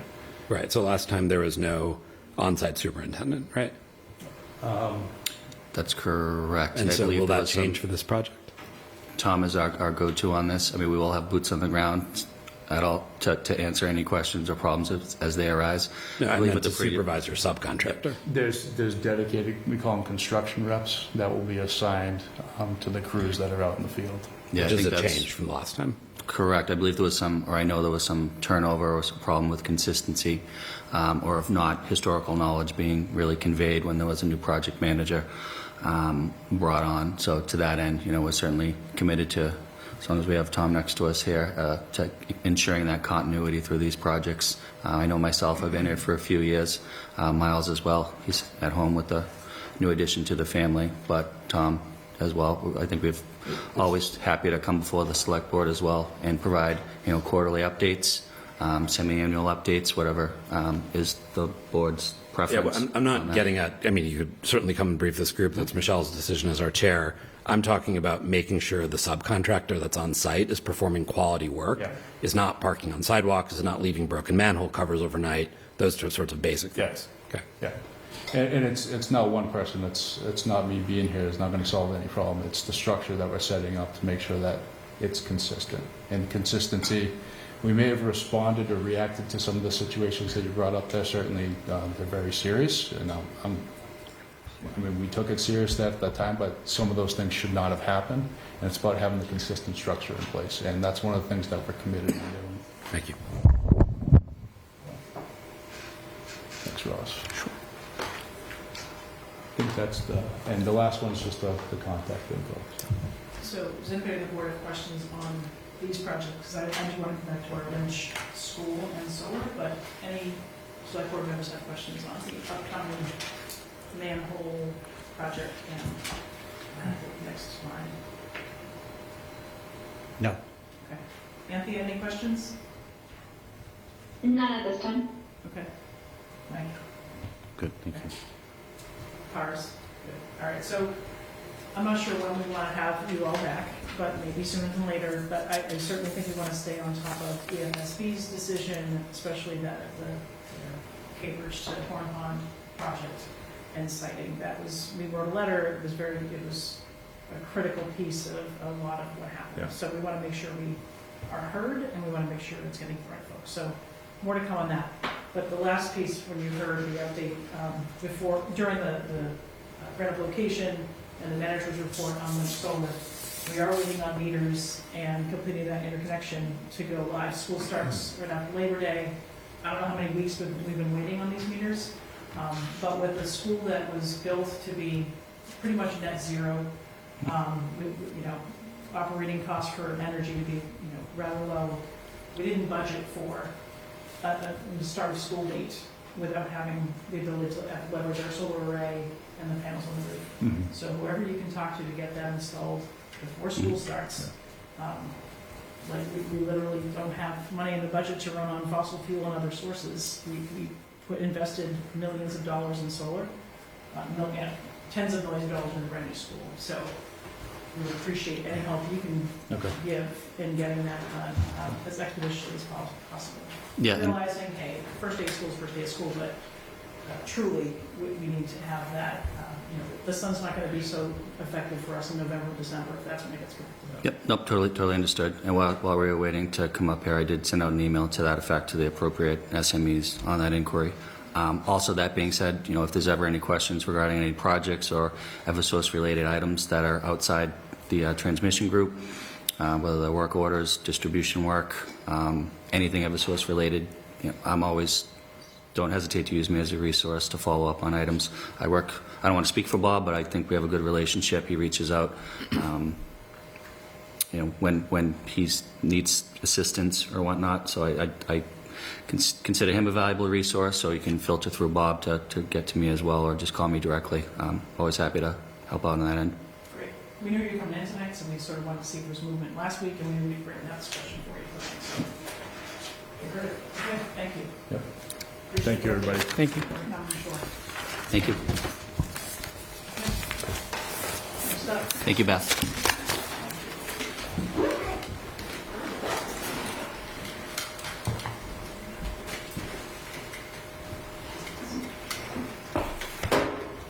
Steve, you could come on up. Sorry. I almost didn't see you back there at the beginning of the meeting. I could see the brownies. Bye-bye. I think I'm okay. Thanks, Bill. All right, so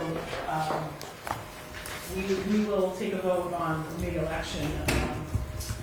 It's the dog hearing that we concluded a week and a half ago or so. So Steve has put together a draft sort of summary and order of conditions. Maybe Steve, if you want to just tee it up for us.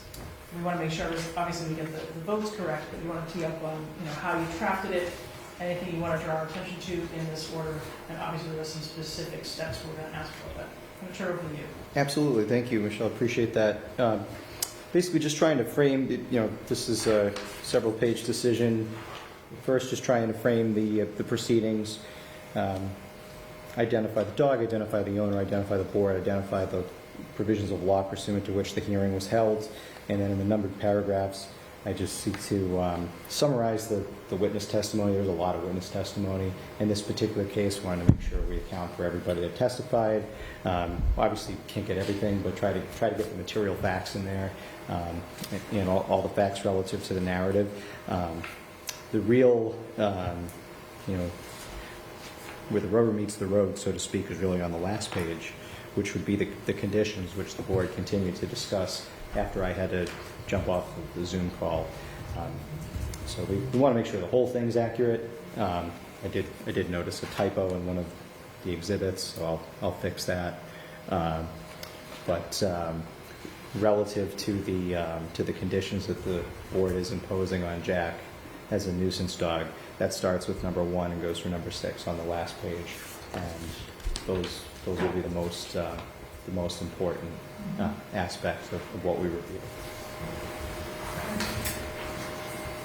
So I will maybe ask, I'll start with Bill. He always asks our questions first, but looking specifically at the order of conditions, or the orders that we're going to make, does this reflect what we thought it would reflect? Does anything seem to be missing? And do you want to sort of take any out, potentially discuss any different orders? So I'll just ask for select board feedback on what has been written, and does that reflect our discussion? And then the facts. Go ahead, Bill. Specific to the order or more general? You can start general and go to the order. What precedential value does this order have? Only that it will be reviewed by a magistrate. It'll go into the record during the magistrate hearing, and the magistrate will review the entire proceeding, not just the order, Oftentimes, the magistrate will review meeting video. The only question is whether the order was made in good faith and on proper procedure, and I'm very confident you'll meet that standard. What weight would this have in any other legal proceeding? Probably none. Okay. That means many of my points are not so important anymore. Okay. But just a couple things. In paragraph 6, I believe, where you're recounting Ms. Spence's testimony, I can only speak for myself, but one material fact that was not included was the admission that Jack had been taken to Nanette's Ice Cream during the 10-day rabies quarantine period. For me, that does impact some of the remedies that we're going to impose through this order. Paragraph 5, there's a typo. It's not a series of color photos. It's a series of color photos. In paragraph 6, I just think it would be prudent to strike the word traumatic before impact. I don't think that we should be coloring that in any way that might be used and for any purpose down the line. The impact is just the impact. Leave it at that. There are other things like that, but they're not nearly as important. I'm trying to be respectful of time. And then finally, in paragraph 5 of the orders, where we do reference the protocols detailed by Mr. Murata in these proceedings, I have my notes. I'm sure other people have their notes. Do we have a transcript? Do we have something that can be more specific? Because just referencing what happened in proceedings where that was not documented and where we want to make sure the Spences understand what they have to do, it's really not fair to them if we don't have those specifically laid out, especially when everyone's going to have a different recollection of what was said and what needs to be done. So to give them the necessary notice to do what they need to do, I think we need to be a little bit more specific there about what protocols. Obviously, we have crate training, leashing listed there, but I would prefer to see the other ones because it's just fair to them. I would agree with that. At the time that I drafted this, I don't believe the meeting video was available, but if it is available, I'd be happy to go back and list those out specifically. Okay. I mean, I have my notes. I would like to review the video to make sure that my notes capture everything. That's the most prudent thing to do. But, I mean, it's... Patty, do you know the video is posted? No, it's not posted. It's not, it's our report. I mean, is it the first one? Check to see both of them. It would be the first. It would be the first. Instance of Okay, yeah, this is the July 9th. being Perfect. published. Perfect. That'd be great.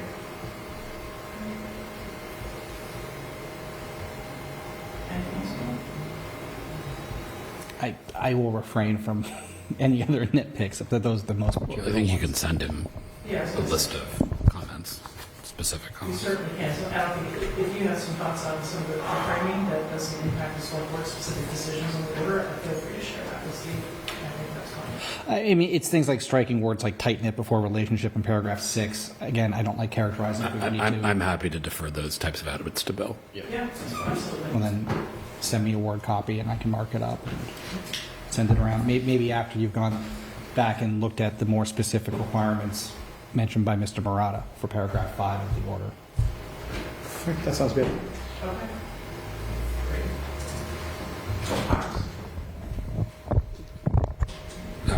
Just one quick one. Do you want to, or does it make sense to add a sentence at the end saying if the orders are not followed, such and such happens?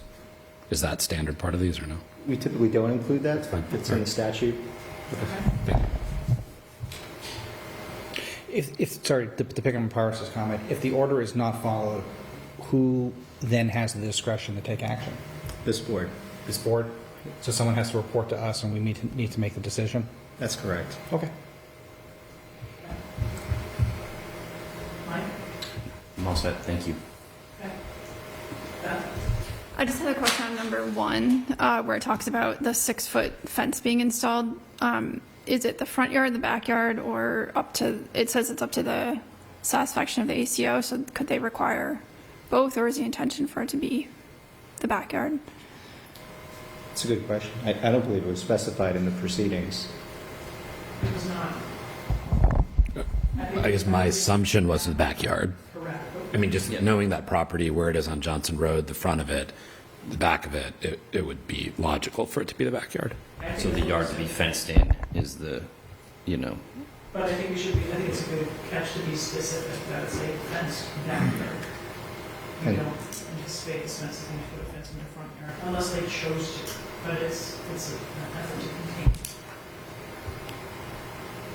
contain. Do we want to either have me confer with council, or do we just want to add a word like enclosed? Because I think that's kind of the concept. Yeah. Right, it could be the front yard, it could be the backyard, it could be both the front yard and the backyard. Conceivable, it doesn't look like I that's... think there's an understanding of the purpose here, right? So that the dog doesn't get out. So, you know, it's not going to be just a fence that on the sides is not, protected. So, fully enclosed. Yeah. yeah. Shall Your number erect 6 just says an fenced enclosure in of yard. sufficient space for the dog's Number health 6. and well-being, Yeah, it says using a fence of no less than 6 feet in height. fenced in yard in number 6.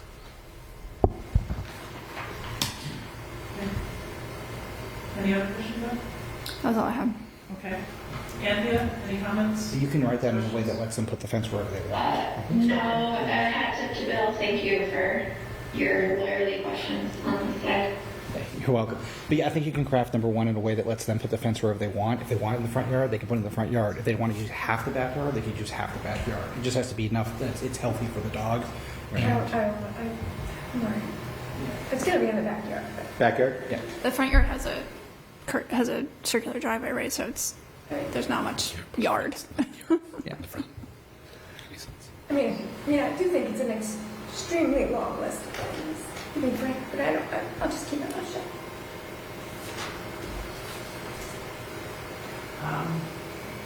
Okay, so I think I have one question, or 2 questions I think. First is there any need to specify as order, Steve, that obviously we know if this is violated, someone could call the police department, someone could report to us. Is there any need to sort of specify animal control officer or police department's responsibility in this order? Is that standard? I don't know. I typically don't include that.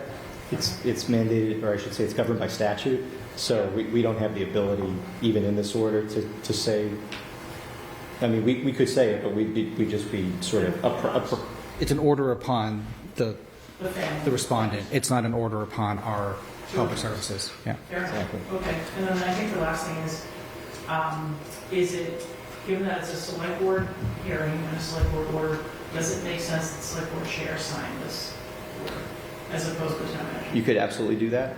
Typically, it's the manager or the administrator that signs this, but typically, we don't meet with the full board to review it. I mean, this is a very in-depth hearing. Yeah. So that would be appropriate. You could have the chair sign, you could have the manager sign. The statute doesn't specify, whichever the board's more comfortable with.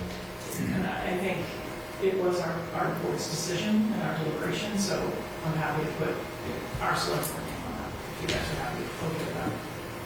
Happy might not be the right verb there. No, but it's our job. We should take responsibility for it. That's something. Okay.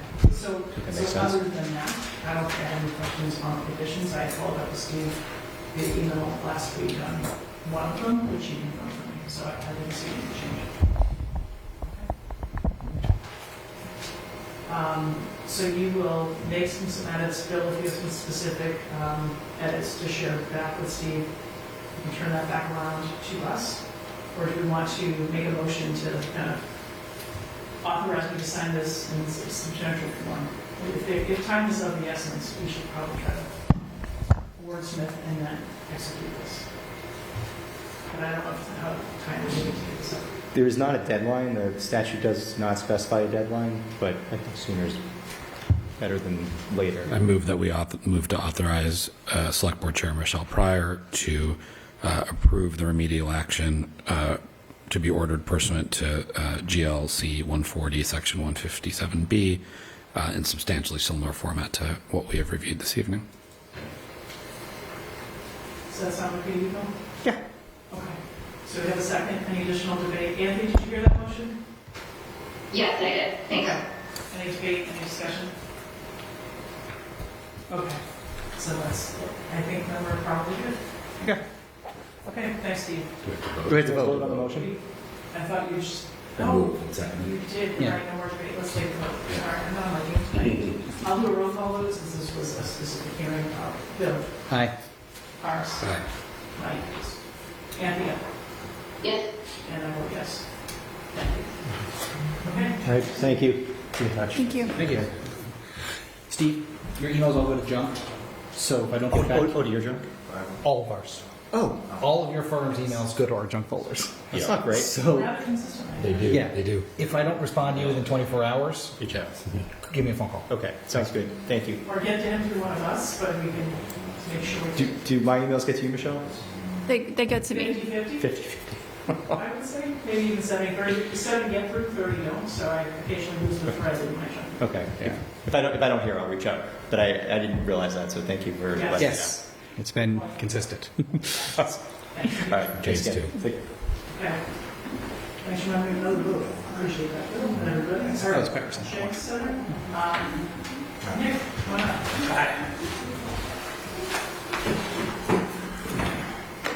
I'm Nick Truisi, Vice Chair of the Council on Aging. Hi, Paris. How are you? Good to see you, Nick. Just pulling the mic in front of your face. Yeah, I'm filling in for Jennifer tonight who had a prior engagement. Okay. Do you want to review the proposals, or how should we start? Well, we have a proposal, so it's in our packet, and we all have read it. I think maybe to summarize the need, and I think we all have the TRC's recommendations, but maybe high level, the need, and why it came before us, and the timeliness of the need, and maybe the other context you want to share. That would be useful. Sure. All of us who live in Winchester know that parking near the center is an issue, and since the Jenks Center is near the center, there's an issue there. You know, many of the seniors have some kind of disability in regards to mobility, even if they're not formally disabled. So walking long distances is not something they typically want to do. We also felt that we should give some level of preference to Winchester residents in terms of the designated parking spaces.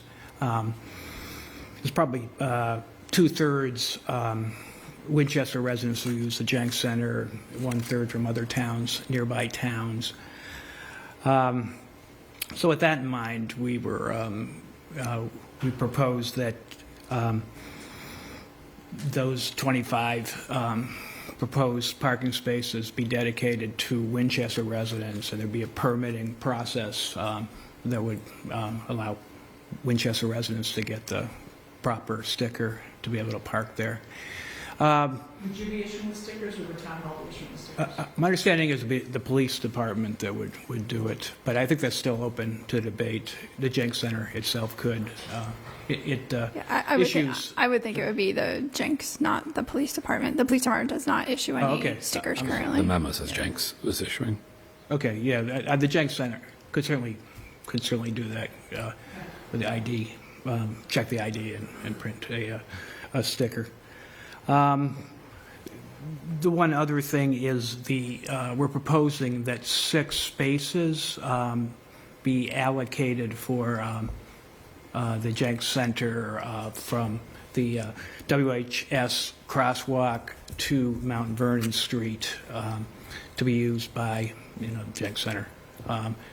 That, of course, would pinch a little bit on the high school students who would use those. So we'd only be doing 9 to 4. We strike at 9 to 4. The high school students would be in school by 8:30. So those parking spaces would not be intended for, or would not typically be used by high school students. There is, of course, a large parking lot that high school students can use.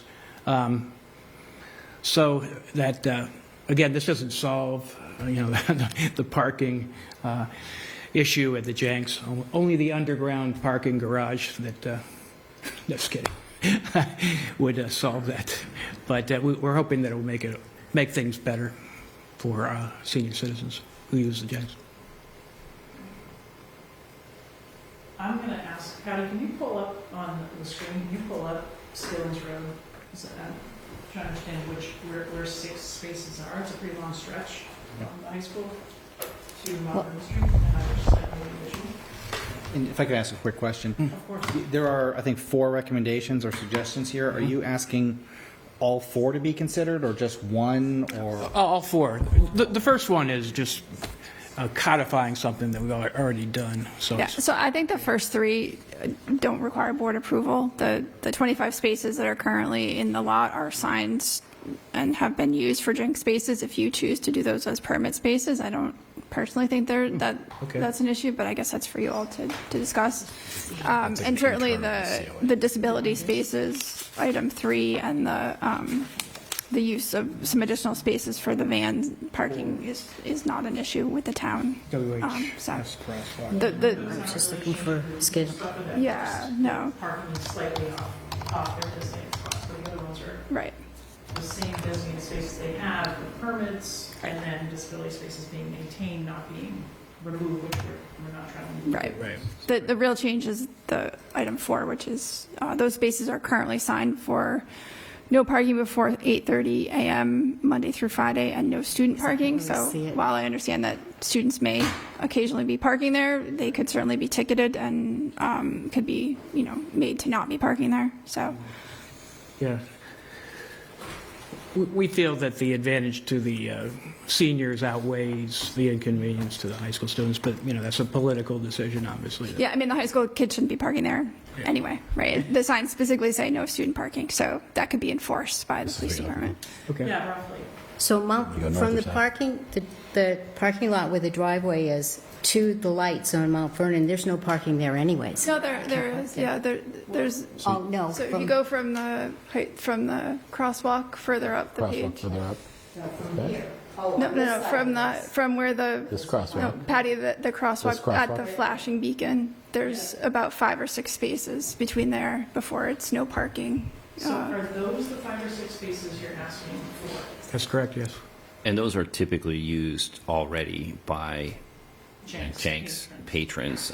And, my understanding as well, is that their programs have been going exceptionally well, and they are maxed out. And so so is parking, as we know. And so I think it would just be more predictable parking, especially for that third of folks that are coming outside, of Winchester as well, right? Because we're putting stickers now and for the other spaces, right? So Yeah, I was just trying to understand. and I think Well, we're proposing there be stickers for those. stickers for those as well. Well, although. But you guys are so, my view, I agree with everything Mike just said. They're so under their parking needs. And these are not student spaces.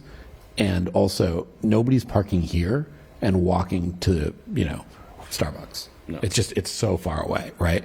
And so they really are most logical for Jenks anyway. Yeah, I was just trying to understand, so I appreciate the map, so I'm very familiar with the crosswalk. And so the red car, right, I would just want to see if we come from that red car, whatever, is that south? Toward Mount Vernon, does that get you 6 spaces, does that get you 5? Well, there's 2 right here. There's 2 right here. Right, 1, 2, 3, 4, 5? So you put 2 here, and then there's probably another couple you fit up to maybe here before the sign starts. So I was just, if that's the orientation, is basically the crosswalk south? And Yes. that's 6 spaces? Well, 5 or 6 is what we said, so. Yeah. Go ahead, Can I ask a question? please. In terms of those spaces, has there been feedback that those are full or those are unavailable? And does that happen during the school year? Does it happen at other times? What's kind of the frequency of that? Well, I should have mentioned this. We did a survey, and parking was 500 patrons and potential patrons, and one of the biggest complaints was parking.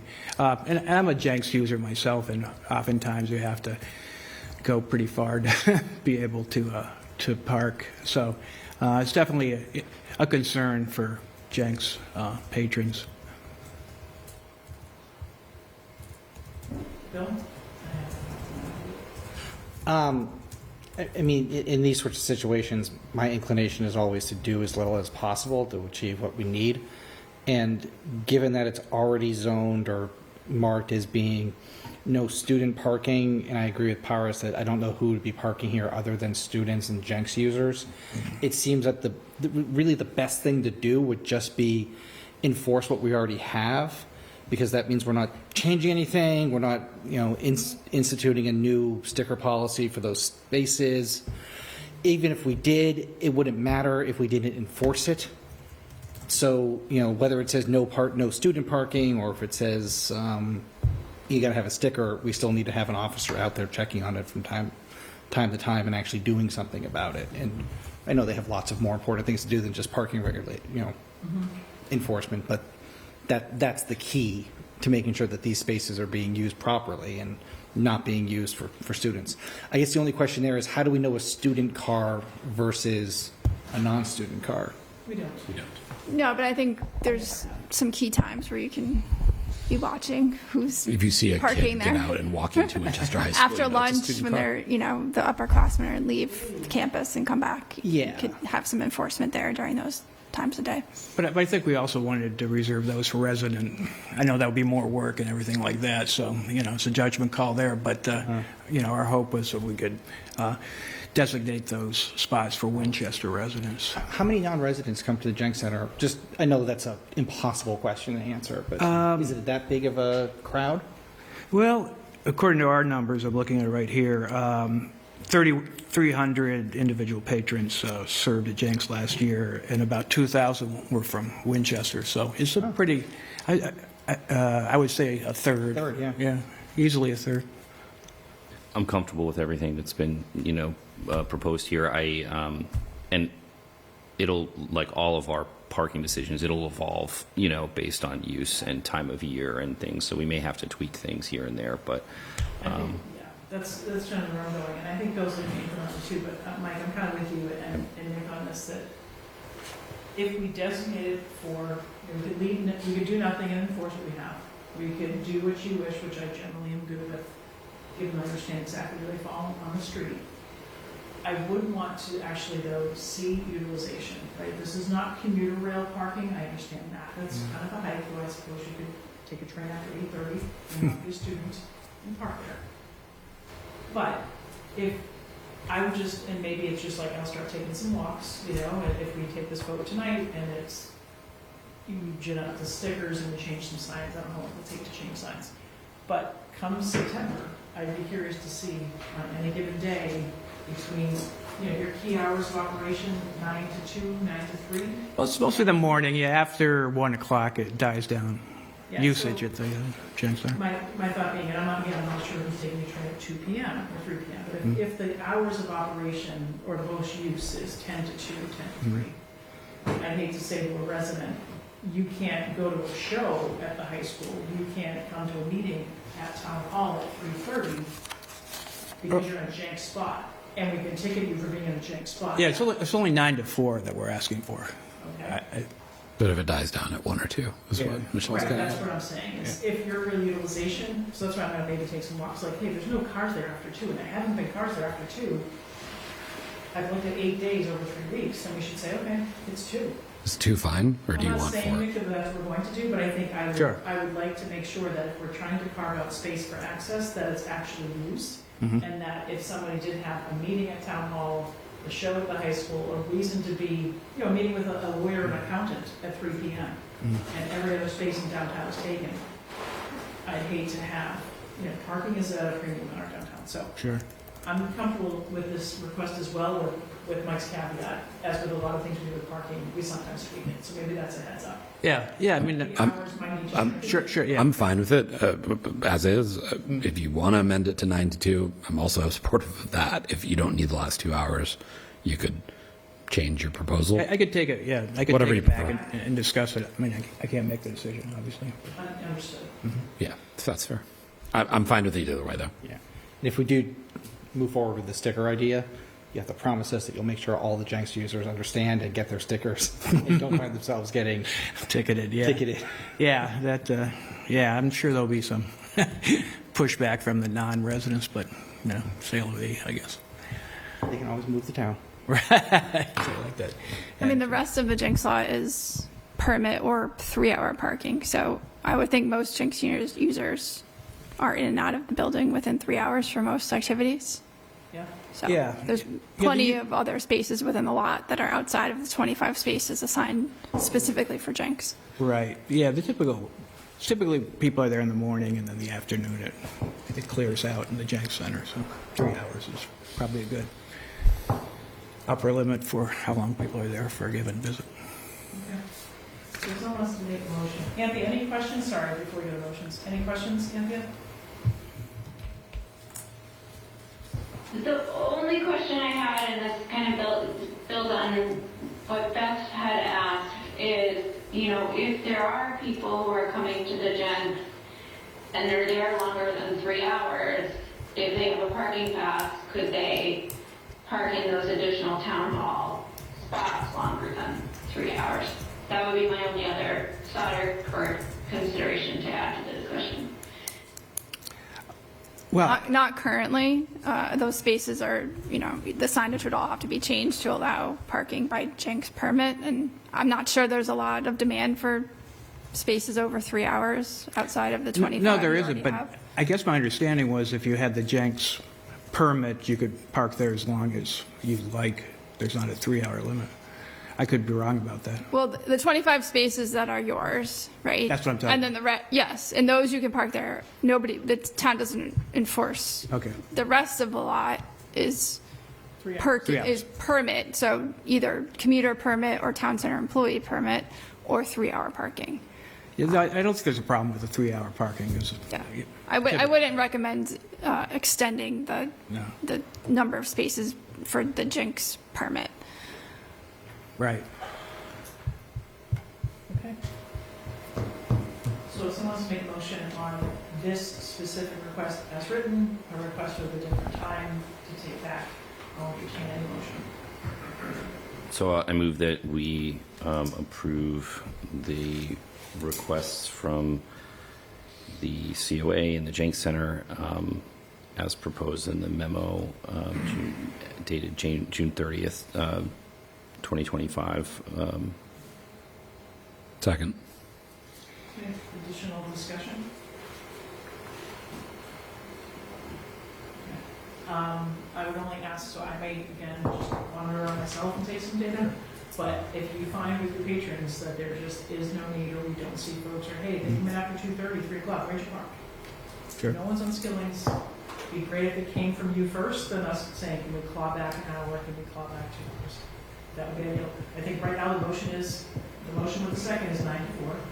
If you find that 9 to 2 serves purposes, I appreciate knowing that. Sure, our next meeting is until September 10th, so. That's fine. But I think you need to give it some time to see how it goes. Is what? Sure. Correct. Yeah. I'm not looking like week 2. I'm just saying, month by month 2. I think you have a sense of who the patrons are and when they're coming. So. Sure. Yeah, Okay, so- feel free to stop into the Jenks Center while you're Yeah, walking right, around. there you Get a go. cup of coffee. Okay, so we have a motion, we have a second, any additional discussion? Nope. Okay, all those in favor? Aye. Aye. Aye. Anthea? Aye. Thank you. Thank you. CPA projects updates? There's a variety of things here. Beth, are we hearing from any particular things in any order? We're going to start with Lincoln HVAC, Warguard. I'm happy to speak to the Lincoln HVAC if you'd like. That's in our packet. Yep. Okay, go ahead. Yep. So one of the projects that our DPW facilities manager submitted to the CPA process was a project that was also submitted to the capital process, which included HVAC improvements at the Lincoln School. It has been deemed as an eligible project under CPA, and so there was a letter that went from the chair of the Capital Planning Committee last week to the chair of the WCCP, requesting that the WCCP consider funding for the Lincoln HVAC core project. There's actually 2 HVAC projects at the Lincoln School. This is the smaller in value of the 2. That project is estimated at $400,000. I don't think the request was for the full $400,000, but asking that the WCCP consider some funding level to mutually support that project. Our DPW director will be preparing the application to the WCCP that's due on August 1st, and he asked if the board would be willing to support that application and joint funding for that project as well. Okay. So it's a specific, it's a recommendation letter, so I know we're going to be talking about some CPA projects. We verbalized support for certain projects like Ordinary Beach, 160 Forest. We've said things out loud in our meetings. This is a specific letter of support for that. That's the difference. It's like writing it down as opposed to saying it out loud. But I think in our last meeting, we said we would write letters for 160 Forest and Beauregard. Yeah. We did. So this just, I just want to make sure, if we're going to have letters of support, we probably should come up with some specific language that either begins or ends it, and the details. Insert project here. But we should probably standardize on what our letter of support is, if that's what we want to do, because I think we did say we'd write it. I just want to make sure, because it's a similar exercise we're being asked to do here. Yeah, so there's a few buckets, right? We could just say we're comfortable with it. That's the basic thing which we have to do if you have care and control. Here, the school committee, though, may have care and control. I don't know. There's a letter of support, and then there's co-sponsoring, right? Yeah. Are those... It sounds like it's a recommendation. Yeah, it's not a request to co-sponsor. Okay. Yeah. That's clear. But you just said something that's key, which is school control. So where in this process of WCCP and Lincoln Elementary HVAC, where are we getting the school's endorsement of this project? Now it's on the capital plan, which is like... Yeah, I mean, it was their... WCCP a letter? I'm not sure if they're submitting their own letter, but it was their highest ranked priority in the capital process. Which should suggest they would write a letter. I think it's just important they do that, but I'm sure they will. I can follow up with their chair and see what they may, if they intend to have, if we choose to take a vote to regular support, I can follow up with their chair and just make sure ours isn't too far in theirs. I mean, I'd be reluctant to write a letter of support on this project. I mean, I think it's the school's capital priority. I appreciate that, and which means I think that it would be prioritized very highly in the it's a fair point. The capital process, right? So, and that's what the stabilization funds are for. So, typically, I would think that, or I would hope that the WCCP and CPA money revenue would be used for kind of projects that are being like worked together over a period of time, not just trying to reduce the amount of an existing project in the capital queue to allow another project to come in behind it to fill the space, right? So that's my only concern with this. It seems a little bit out of bounds. I know when you look at other communities and how they've spent on historic preservation of existing buildings, it would be like, I know in Lexington they had a project of redoing the library, and some of it was free cash, some of it was borrowing, and then the children's library portion was CPA money, right? And so they moved forward all together in that direction. It wasn't just, hey, let's shift money from the CPA funds over to the stabilization fund, right? So it's a philosophy. I thought you were going to say you should just let the school committee write the letter, but you're actually making an even further point than that, which is what you could take an extremist that CPA is basically a additional capital source. I know you don't subscribe to that view. Yeah. I don't either. You could also take an extremist. It really doesn't overlap at all with the capital, the capital needs, which I don't want to put words in your mouth. It's not far from what you said. And then there's a view that we'll do a lot of projects like 160 Forest and Beauregard and the ball fields and other such things, and open space, et cetera, housing, and we need a bunch of CPA money for that because that's not CPC, right. like that's not CSF, BSF eligible projects in the most part. But then some of it will take for defraying some of our capital projects. And so the question is, do we have a view that half, a quarter of our CPA dollars should be used to defray capital priorities? That's the question, I think, philosophically your comment is raising for me, Yep. which is we could take a view it doesn't at all. I certainly wouldn't take the view that it's just a $2 million fund to satisfy capital needs. I wouldn't take that view. But do we want to take, in this case, a portion of it and use it for a capital need? That was pitched to town meeting and I think the voters that it could be used to help us with our capital needs. So I think Well, of course, I mean, that is the nature of the funds, that it would be available for capital needs. Yeah. That's the essential to the CPA legislation. It's just the policy perspective of how we're doing things, right? So Beauregard Beach would be a capital project as well, and so that's the difference. But So, Beauregard or 160 Forest, there's a whole bunch of things CPC just wouldn't do. Something like Beauregard would be, or all the fields management projects would be, unlikely to necessarily score as highly in their ranking. Playgrounds is probably a better Playgrounds, yeah, that's a very good example. This one would score highly in their ranking, there's no doubt about it, right? It's a school project, it's our top priority. It's essential to the comfort of the students. It would get funded. It would get funded. So so the question, it's a philosophical question of, do we believe as a select board we should be, if we control the CPA, which we do not, town meeting does, that of the $2 million, $1 million of it or 500,000 of it should go for capital, like things that are otherwise just CPC, CSF, BSF capital. So, go ahead. I mean, in the end, I'm abstaining because I don't think the select board should be weighing in on any CPA application at this point in time, unless I'm just totally against it. Because I think the CPA process should be working independently. But we did tell town meeting, we did tell voters that one benefit of the CPA was that it could be used to tackle our. Can I ask, but you're okay with school committee? I know you're not on the school committee, but I'm not. You think school committee, it's fine for them to write a letter? I don't care. That's their committee. They can do what they want. I'm saying I'm abstaining from the vote. But we're a parallel board to them. So if we would deem that appropriate behavior, then we should engage in parallel approach. I can only cast my vote, and the school committee can do what they want. And my opinion is that we should not be weighing in on these projects at this point in time, and that's why I'm just going to abstain. But what I'm getting at is this is exactly the sort of thing that we told people the CPA could do and would be a great answer for our town for certain problems. So I'm not going to rebut what Bill was saying, that you can certainly abstain, of course. Yeah. I think at some point we should weigh in, and we're going to take out Beauregard Beach, and we'll take out the Affordable Housing Trust, and not just, well, there's a support, but potentially co-sponsoring town meeting articles. So at some point we have to be okay as a board to get behind these projects. I'm not sure what that date is. If you're not comfortable now, we need to understand sort of when you are comfortable putting the full weight and effort of the board behind a project. Oh, I can tell you. Okay. When they're presented at town meeting. Well, we'll have to take votes and recommendations in advance of that. Exactly. Okay.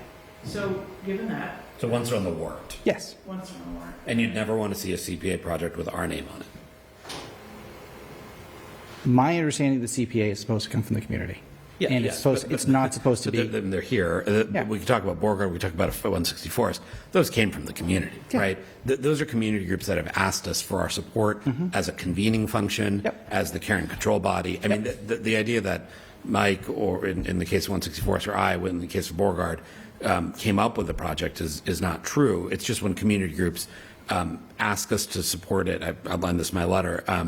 And we have a role to play in convening different town departments or I guess you're taking a hardline view, though, that select board should never be even a co-sponsoring, because neither of them would be sole sponsoring. It would be with the Affordable Housing Trust and with Friends of Wedge Pond, that we should never be co-sponsoring with other organizations. No, that's not true, because I've made the distinction for 164 Street, which was something that was tasked to us to do by town meeting already. So I think that's a distinction there. Okay. And something might happen, and I might have a different opinion once it has passed through the CPA and they've decided which they want to put forward to town meeting. And before the warrant is written, then there's a chance to talk about co-sponsoring. But at the point we are at right now, which is the initial review by the WCCP of these projects, I really want the WCCP to be independent of us. And if we put our sponsorship behind something, that means we're not sponsoring something else. Yeah, they've asked us to indicate in written form, this is the next step. They've asked us, they've specifically asked us, Christina has come and David has come to say, we want to understand select board support these projects. They've actually invited that support from us. Yeah, and I expressed my opinion to Christina when she was here, and it's the same I'm expressing now. Okay. So I'll move into sort of my take on this, which is, I don't agree with Bill necessarily that we should abstain, but I think, and Mike, I appreciate your position on this, but to the extent that the WCCP is just getting started and we're trying to figure things out, this, like we're looking at small tests of change, we're looking at projects that can happen. This seems like a good test case of how do you blend Community Preservation Act funds and stabilization funds, and how do you work together to achieve capital goals for the town? This seems like a good test case of the stabilization funds. Capital planning will likely prioritize it because it's a need and we can't have the air conditioning fail. CPA could support it to the entire $400,000 or something less, but it's a chance to actually see how those two bodies can work together to achieve a capital project for the town. So for that reason, I'm in favor of supporting it and supporting it in writing. We need to sort of figure out how to work together and get our dollars to go further to get some needs met. That's where I'm at. And then I'll turn over to Anthony. Thanks.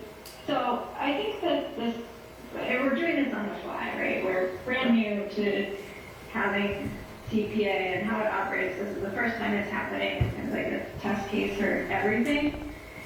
And I would say,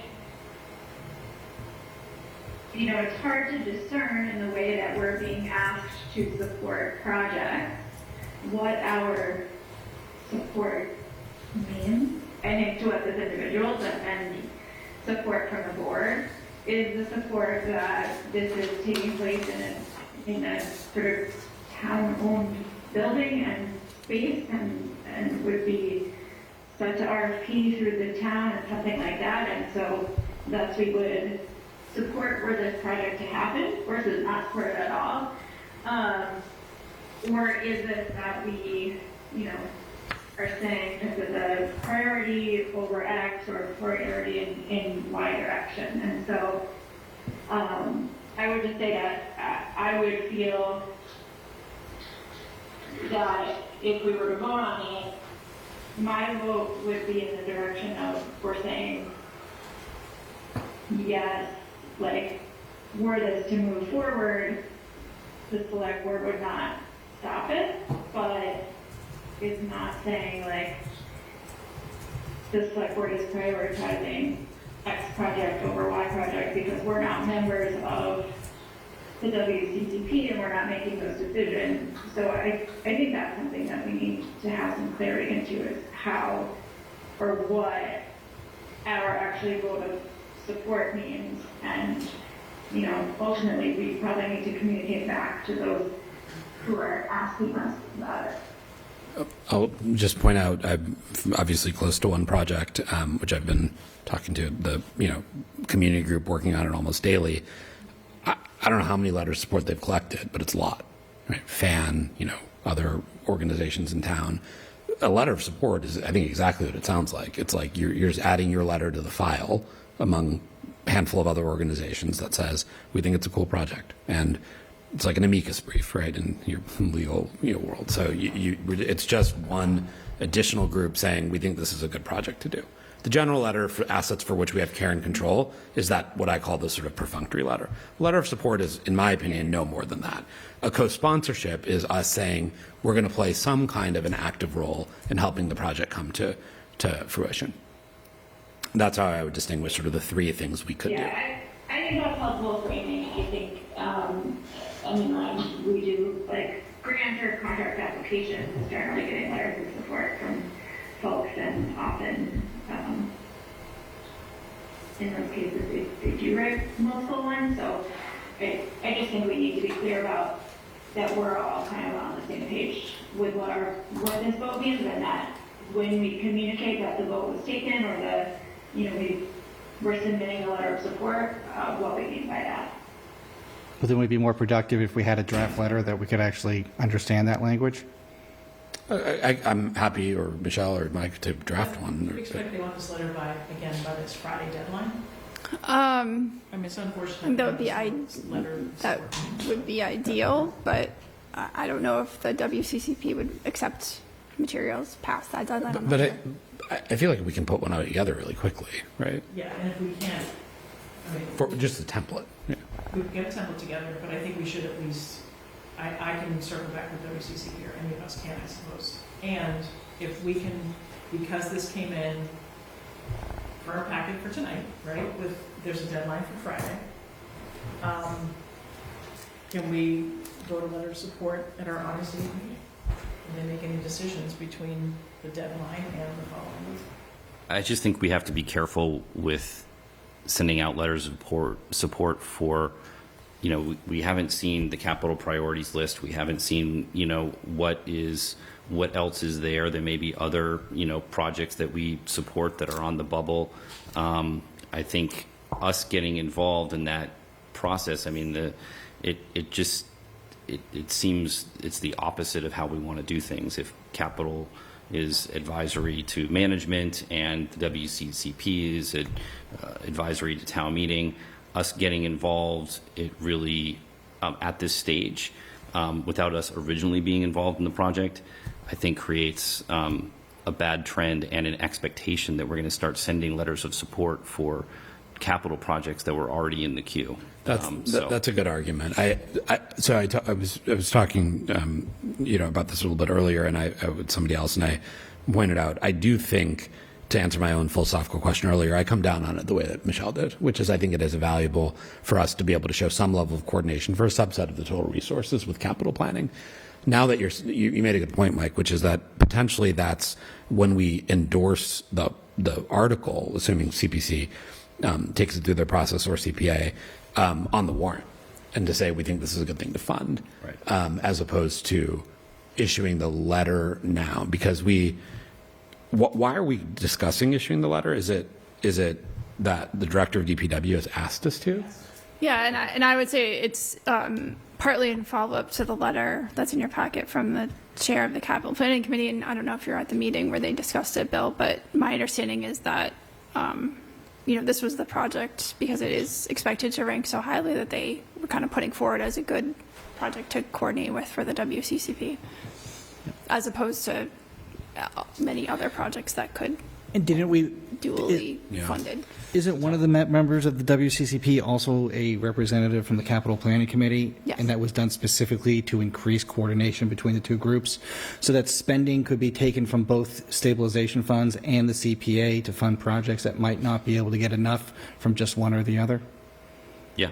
Yeah. That is it. So, I mean, but that's what I'm saying. I mean, it's just, this is the number one priority coming out of the schools. It will be funded through the stabilization fund. So we're just essentially subsidizing, a project that will be funded, and moving up another project that we may or may not support. And so it's different than if we've started with this project like Beauregard Beach also, or one of the playgrounds. Those are or tennis courts or something like that. Those are organic, they are capital. That is taking something out of the capital queue that otherwise wouldn't be funded. And that's why our playgrounds were in such terrible shape for so long, right? Yeah. So, that's my concern, is these are, these are requests coming from DPW that really should be going not to us and not to WCCP, but through the capital process. Yeah. I'm not sure I heard that last piece, but I'm going to just do some simple math here, which is we have an abstention, we have a no. Yep. I'm good to give it a run. I'm good to give it a test case. I'm not sure what Paris is, but with Anthea, I don't know that we have 3 votes in favor of this letter of recommendation. I actually, we need to do this project, and I'm going to vote for it on the floor of town meeting, whether it has CPA money in it or CPC money in it or both. Let me be clear. I agree. I get Mike's point, and I hadn't thought of that until this discussion, which is that it's not clear why we're recommending it, actually, to me, beyond the fact that our DPW director asked for it, but it's not clear to me why he's recommending it. School committee, I would understand it. We're recommending it because it's one of the highest facility projects. But then, capital projects so play are that for, proposed I hear you. So in multiple buildings by the school department as well as the totally facilities hear you. director. So play Mike's argument. So that's where I was at 4 p.m. this afternoon. So Mike's argument, though, I think is an important one, which is then is the expectation that basically every year we're going to sit here, take CPC's recommendations, and write a CPA letter for them, a letter to the WCCP for them. That's what I'm struggling with. That's the expectation, right, that we're establishing. Yeah, no, but I think that's maybe for not a decision for every board to decide on the merits of the projects that's in front of you, right? I mean, And I think Mike and I are kind of saying the same thing, just approaching it slightly differently here, where like, I think that the CPA should be coordinating with capital planning, but it should not become just a shadow CPA. Yes. It should be filling in the gaps where the capital planning can't reach, like those projects that are on the bubble or something like that. So, I mean, I honestly would really just like to see the first year play out before we start creating behavior that could then become the policies moving forward, because we have a lot of lessons to learn here, and that's why I'm still abstaining.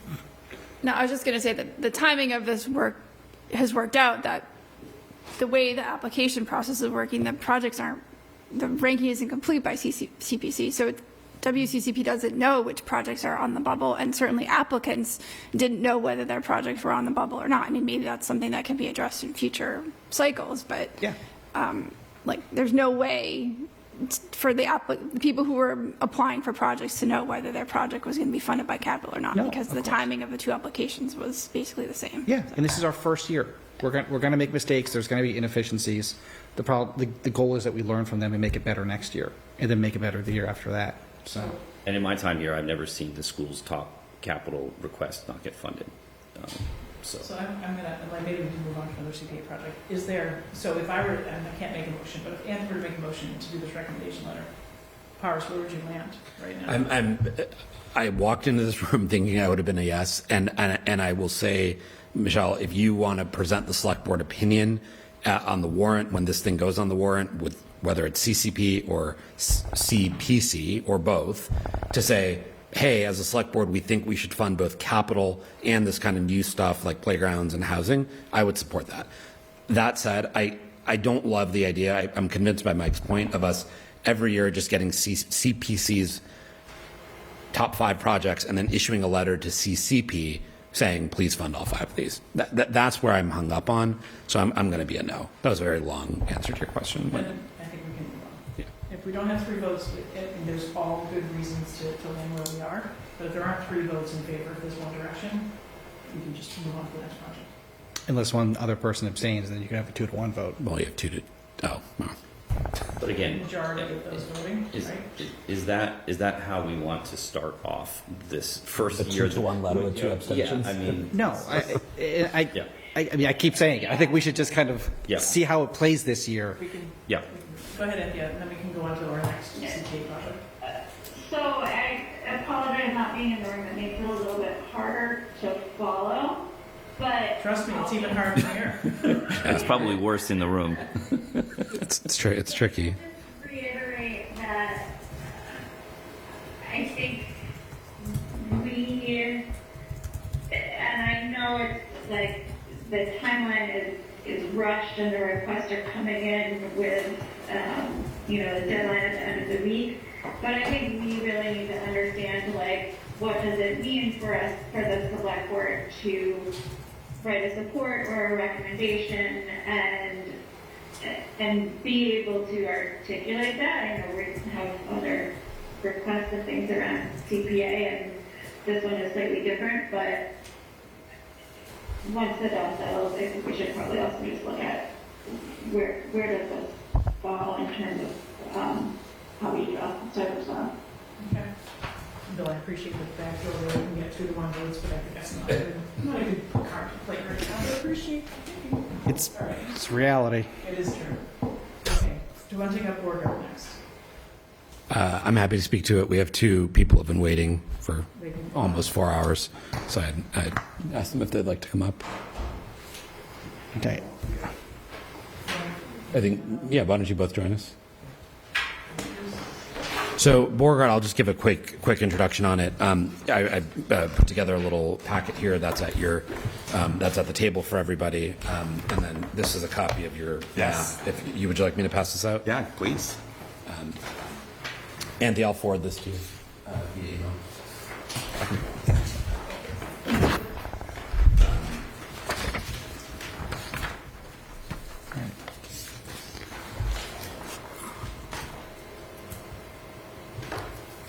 So Beauregard is a project that obviously everyone knows, beautiful space right in the middle of town on Wedge Pond. I've been working with a variety of the community groups, particularly Friends of Wedge Pond, which Matt is here, and Friends of Winrec. And they had submitted the first round application, Lauren Herman, on behalf of Friends of Winrec, to seek a pretty small allocation from CPA, just $50,000, combined with $40,000 they've already raised for the volleyball. That's Friends of Winrec has raised for the volleyball project. Really it takes a little bit of coordination among the different groups. Concom has some jurisdiction, and both REC and DPW have some departmental jurisdiction as well, just to help sort of convene and pull this project forward. So if you guys want to give us the brief overview of it, that's on page 3, which is the scope. But the idea here is to take the $40,000 that's been raised privately, to take a small amount of CPA dollars, to start to incrementally improve this resource, get it open, get people playing volleyball, get people having picnics there, get some of the conservation priorities going in terms of access to Wedge Pond. Concom separately has an aeration project for the pond itself. And I think that it's small dollars. It allows us to open another asset. Select Board is really playing a supportive, convening role here with some community organizations, as well as helping to coordinate with some town departments. And so, that's a role I've been playing personally, and would hope the Select Board would be comfortable signing their name as a co-sponsor with Friends of Wedge Pond, which is going to be submitting the final application here. Okay. Yeah. I think you did a good job of summarizing it pretty well. As I looked at the list of items, definitely also be adding some new playground equipment at Beauregard. There's been a long history, and that's on the map in the red marked area is where the playground equipment would go. We would be adding some additional sand beyond just what's going to be added as part of the volleyball project along the shoreline and between the volleyball courts and the shoreline, because there's a lot of excessive weeds there right now.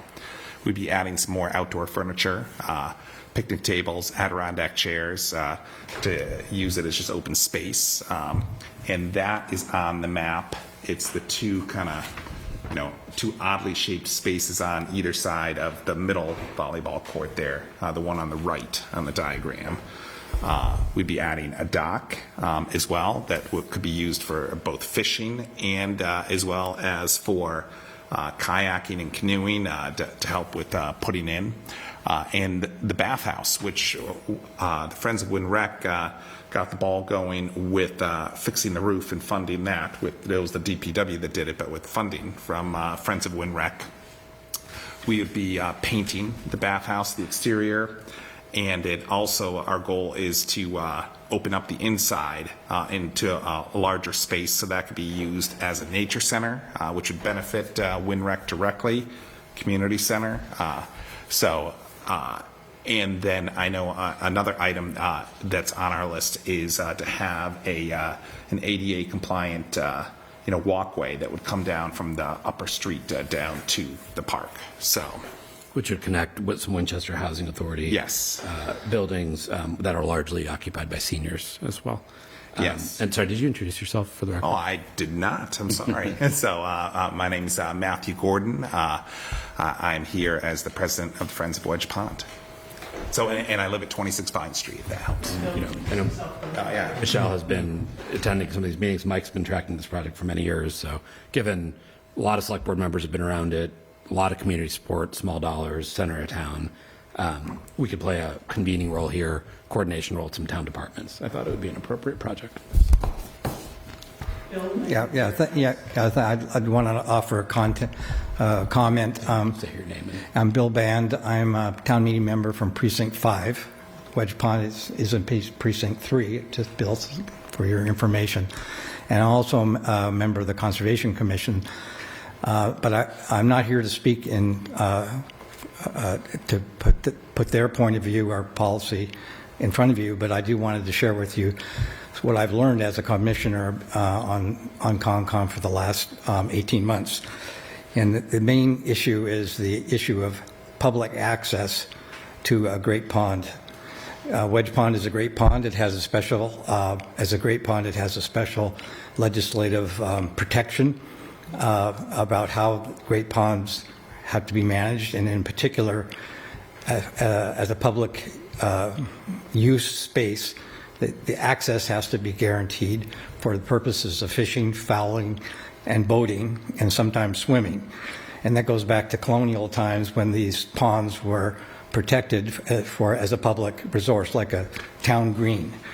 And so municipalities can impose their own particular rules and regulations about how access is managed. But the law states that municipalities have to grant and manage it in a way that there's the public access is protected to a reasonable degree. And if you've been down there, you know that the last 5 years the Bogart Beach area is locked up. There's a chain link fence with barbed wire that surrounds the entire area, and I would submit that that's not reasonable access. So I just wanted to make sure that everybody understood the legislative framework that governs the Wedge Pond area. You know, a quick fun story. The only way I was able to go and do this is because I could canoe over. So.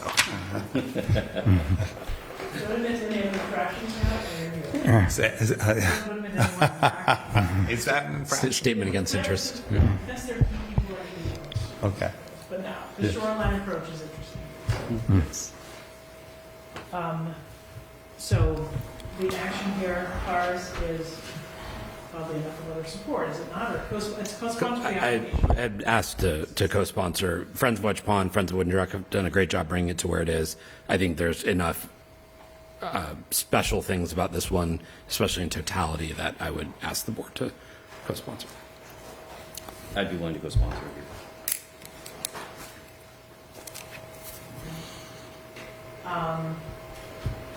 Just playing out the facts, right? So you have a WCCP application that you're asking us to co-sponsor.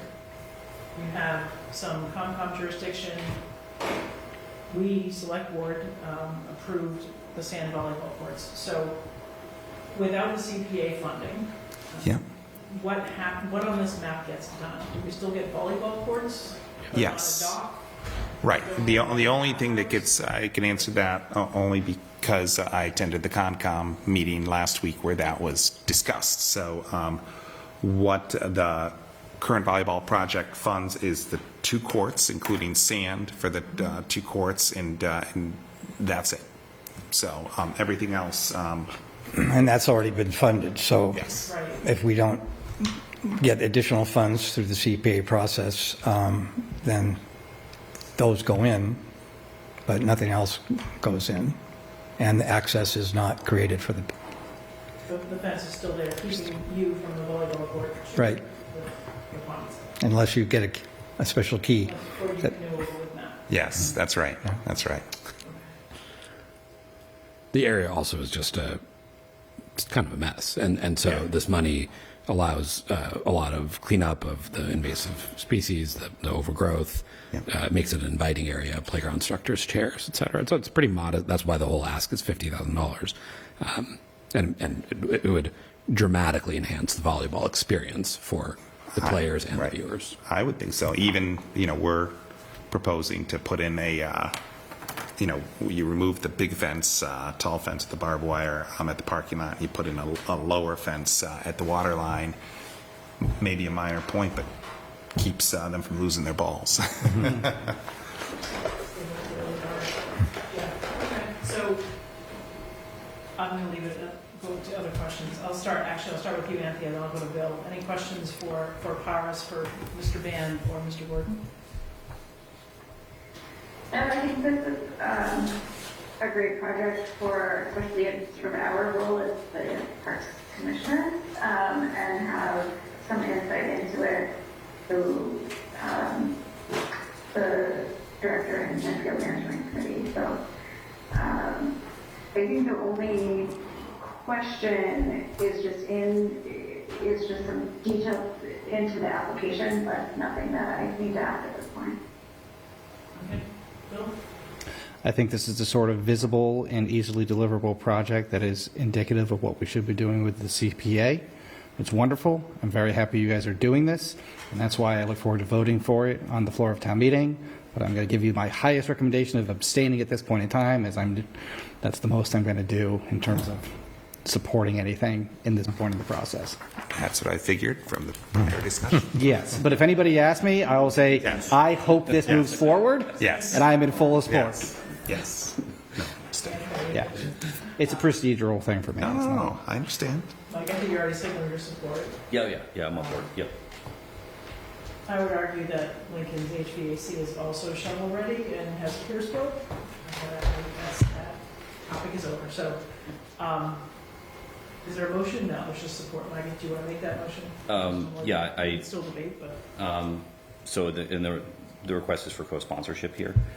So yes, so I move that we co-sponsor the proposal for Beauregard Beach application. Okay. Second. Okay, any additional debate? Okay, all those in favor? Aye. Anthea? Aye. I vote aye. Abstain. Will abstain. Okay. Good luck. Thank you. Great. Thank you. Pressure's on. Keep lobbying, right? Yes. Yes. And then there's one question around who the project manager should be Oh, in the yes. application, which potentially maybe we coordinate with Beth on offline. I did have a conversation with Beth about that today. Yep. But I think the view here is that Friends of Wedge Pond will actually be the lead here, and we're sort of their co-sponsor, if that's okay with the board. Or we can just defer that to town manager to work out. Because we have a particular, our treasurer. It's who's the project manager. Yeah. Is the key question. Is someone who's got experience with project management at work. Do you have, it's a good question, do you have it? We don't. Well, if the Friends of Winrack or the Friends of Wedge Pond is the lead, then the grant agreement would be with you all, and the town wouldn't be the project manager for the job. So the question is that we want, and this is a town manager question as much as it is a select board question, but do we want the Friends of Wedge Pond to be the grant recipient if they're successful? And okay. And then we would ask then, and Beth, I think you said this well, which is to coordinate in a regular job call with the director of DPW and the director of rec or their designees. Yeah, I mean, I think before any work takes place, Of there needs to course. be quite a bit of coordination meetings, and then once work is ongoing, we can have bi-weekly sounds job meetings perfect. or however you want to handle it, but yeah. Yeah. And again, all about test cases, if this moves forward, town manager and our, town hall, but also this is the whole CPA, right? If we're going to Yes. give grants, we want to see there should be sunsets. If the project isn't done by month 6, Right. month 18, the money's not available. So this will just be a good reason to keep on track, see it through to completion, Yep. see a nonprofit pull something off. I'm in favor of that. Great. Okay. Thank you. Thank you. Do we have another detail on it? We have, the 164 is a fall town meeting article, or is it also an application? That's an application. Okay, both. Okay, next up then. Do you want to take the lead on 160? I understand that Marty was going to talk to you guys, but in the meeting today, there was just a discussion about whether or not, Marty did talk to me. whether or not the board wanted to co-sponsor the application for 164 Street to the WCCP. Is there any opposition? I mean, we've talked about 164th Street. More times than we can count. So, I mean, is there any general opposition to us co-sponsoring it rather than going into a long thing? I mean, I think as I was the only. No, this is the one, because this has been charged to us by town meeting. And I've watched the town meeting. I wasn't a member. I watched the town meeting debate. I'm fully in favor of co-sponsorship. Yeah, I just would, like, how much are we asking for? I don't think we can vote in favor or against or anything. The request is $350,000 from WCCP, and today the trust voted to allocate up to $250,000 from their funds towards the project as well. $350 cash from WCCP? That's the request. Yeah. That seems, for what? construction. Okay, without more information, I'm just going to abstain again then. Because this is the renovation scope that AHT is sort of driving, yeah. Correct. And there will be more than likely some recovery of that once they sell the asset to whoever the party is, right? So there needs to be work to rehabilitate. Oh, the you structure have to put the money in first, yeah.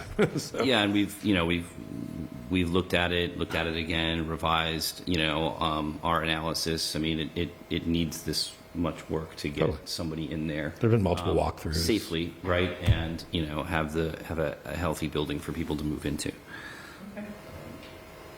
I did hear from a AHT member on it, and I understand that there's a lot of work to do to get the building up to. And you said 250 from the AHT? Correct. And then ideally 350 from the CPA, and so it's a pretty significant match for a project. I mean, kind of like Friends of Wedge Pond, pretty significant match coming from resources. And I know that's what the WCCP, they look for that, right? That's And there's the part idea, of our rubric. sort of Wedge Pond's or the Beauregard's a little more volunteers. Here it would be a little different, but the idea of using some Voc kind of tech students to help, and that, so there's a community engagement piece here, right? Yeah, we certainly discussed that, yeah. Someone wants to make a motion. So We are very familiar to your point, so if you can Yep. accelerate that. Yep, so I move that we co-sponsor the application to the WCCP for the 164th Street with the Affordable Housing Trust as a partner. Second. I'm going to call on Anthony. Any additional debate? We haven't called him. No, I agree with co-sponsoring this one. Okay. So we have a motion, we have a second. I'll do a roll call vote. I'll start with Anthea. Yes. Mike? Yep. Paris? Yes. Bill? I can't vote without seeing the application, so I'm going to abstain. Okay. And I vote yes. Okay, so that's 4-1. Are there any other CPA project updates that we want to have? Updates, not just action on this weekend. Although I think Phil abstained on that one. Bill did abstain. So Okay. 4-1. Okay. Right? Yeah. Those are unanimous. Just we're communicating those to the. Yeah, it's 4-0. Yeah, so both of those are unanimous, right? So. Yep. Yes. Can someone get a copy of that application though and forward it around just so we can see it though, like what we just supported? Yeah, it's just kind of unnerving to me to vote on something that we haven't even seen. So, Mike, I think you just said he'll do that for 164. So on Beauregard, page. I'm not asking for Beauregard. Yeah, I've read your information. Okay. That's great. So page 3 is the scope, currently draft form that Matt has put together. Page, the last 2 pages are Lauren's original application. I will make sure everyone sees the final application before it goes in. And AHT met this morning, Well. midday? At noon, yep. Yes. So we will get it to you as soon as we can. Which is right now. For people who are interested, if you go on to the WCCP website, you can link. Initial applications. You can link to the box that has all the initial applications. Yep. Yep. Okay. Okay. So, fall town meeting articles? I know Bill, if you have to take on. I do have to go. I have one question here. That's the only reason I've stuck around. We have discussed many times revising certain bylaws, specifically the composition of the WCCP bylaw. I think you've done work on that in the past, Michelle, with Anthea. I know I have also talked about addressing the decennial review bylaw, and I've looked at the charter and the bylaw to see what could be done there to make it less of a burdensome process and perhaps more gradual. If there's interest in addressing either of those at the fall town meeting, I will put together something, but if there's absolutely no interest in doing that this year, this fall, I won't spend my time on it. So I'm not asking for a vote, I'm just asking for an expression of interest if that is something that we want to do. Okay. Are you interested? Yes. Mike, are you interested? Sure. Paris, are you interested? Sure. Okay. Then I will have something for us by our next meeting. Excellent, thank you. No If we want to, we'll likely have a meeting on the 8th, just even votes on procedural things, so if you want to give an update or a preview. Yeah, I'll have a written memo with everything. I'd rather just Okay. lay it all out. That way it's easier. Thanks. Mike, thank you for that application. Oh, you got it? Okay, good. Yeah. Thank you. And I bet it's awesome. I just need to read something before I vote Fair in enough. favor No, of it. Yeah. Marty had just sent that around earlier today, so it's Yeah. well done. It's a tough timeline we have. Yeah. Okay. The CPA is just a very fast-moving process here. You know. Yeah, because we're doing it for the first time. Yeah. So, good luck. Thanks, Bill. Thanks, so, Bill. Fall town meeting articles, and then Paris, I'll just, note that you've got a topic, and you're gonna have 4 out of 5 of us, so if you can choose to do with that what you wish. I think today is enough of a briefing and probably not an official vote that it's worth it, but then hopefully the vote will be quick next time. I will keep it to 6 minutes. Okay, let's go through fall town meeting articles. Yeah, this is just a very high-level, very preliminary list. So we have our standard articles, which is the board and committee reports, Article 1. Rescinding any borrowing authorizations if we have any articles to do that with. And then the last article, town meeting, which is accept committee reports, dissolve old committees, and authorize new committees. The other more substantial articles for consideration is we have the Everett Avenue culvert project going forward. So there's likely to be acquisition of temporary and potentially permanent easements associated with that. So the possibility of co-sponsoring it with CPC. Any other capital projects, I'm not sure that I'm aware of any at this time, but in past years we have had other projects that have been co-sponsored. I had sent, I think, to Paris and Michelle a copy of the HERA Act provisions, which are new legislation that came on board related to tax relief for veterans. So that's something maybe the board would want to consider for this fall or maybe for the spring as part of a larger kind of state of the town conversation. It doesn't have to be a select board action, but it has to be a town meeting vote. So it doesn't have to be the select board to bring it forward, but it is something that we had kind of talked generally about during State of the Town. So if that's something. The only other logical group to do it is the Board of Assessors. Or Veterans Affairs, right? Board of Assessors could as well. Yeah, I suppose. Let's just take this up and stay. Yeah. Yeah, I mean, I'm even sure that it's a fall, but maybe it's a spring item as the State of the Town wraps up. It's an extremely small population, so I think we can do it. It's more. I don't think it goes into effect until July 1 of 26, whether you do it in the fall or the spring anyway, so. Just gives the assessor more time to prepare. It's a good, yeah, and I think it should be us that moves it forward, and it's, I think, better in the fall as a standalone thing to discuss, not be tied up in the budget discussion in the spring. It might just be good to get some other sponsors or certainly, I mean, we can probably lead, but like who else is in this? Oh, yeah. I agree with that. Okay. We'll play that. So it should be a virtually zero controversy one, is my guess. Okay, that's good. Now, okay, Beth, now. 164th Street, so conversation for the board to decide whether you want to transfer control of the property from the select board to the Affordable Housing Trust. We had proposed a 2-step process at town meeting previously, and we got through step 1. The second step was transfer the property. Establishment of a new playground revolving fund. Anthony, I think this is one that maybe something that Field Management Committee had been discussing. I know Nick had talked about it with Stacy a little bit. Yeah. A renaming of McDonald Field. I think there's either coming to you or in front of you a proposal for the committee on names. There is a proposal in there now by a member committee on names to take it up. There you go. So if it gets a renaming, what's the? I'll leave that to Anthea. I haven't seen a copy of the proposal, but. Sorry, I didn't hear that. Jimmy. What's the proposal? Jimmy Johnson. It's regarding the McDonald Field, naming McDonald Field Playground.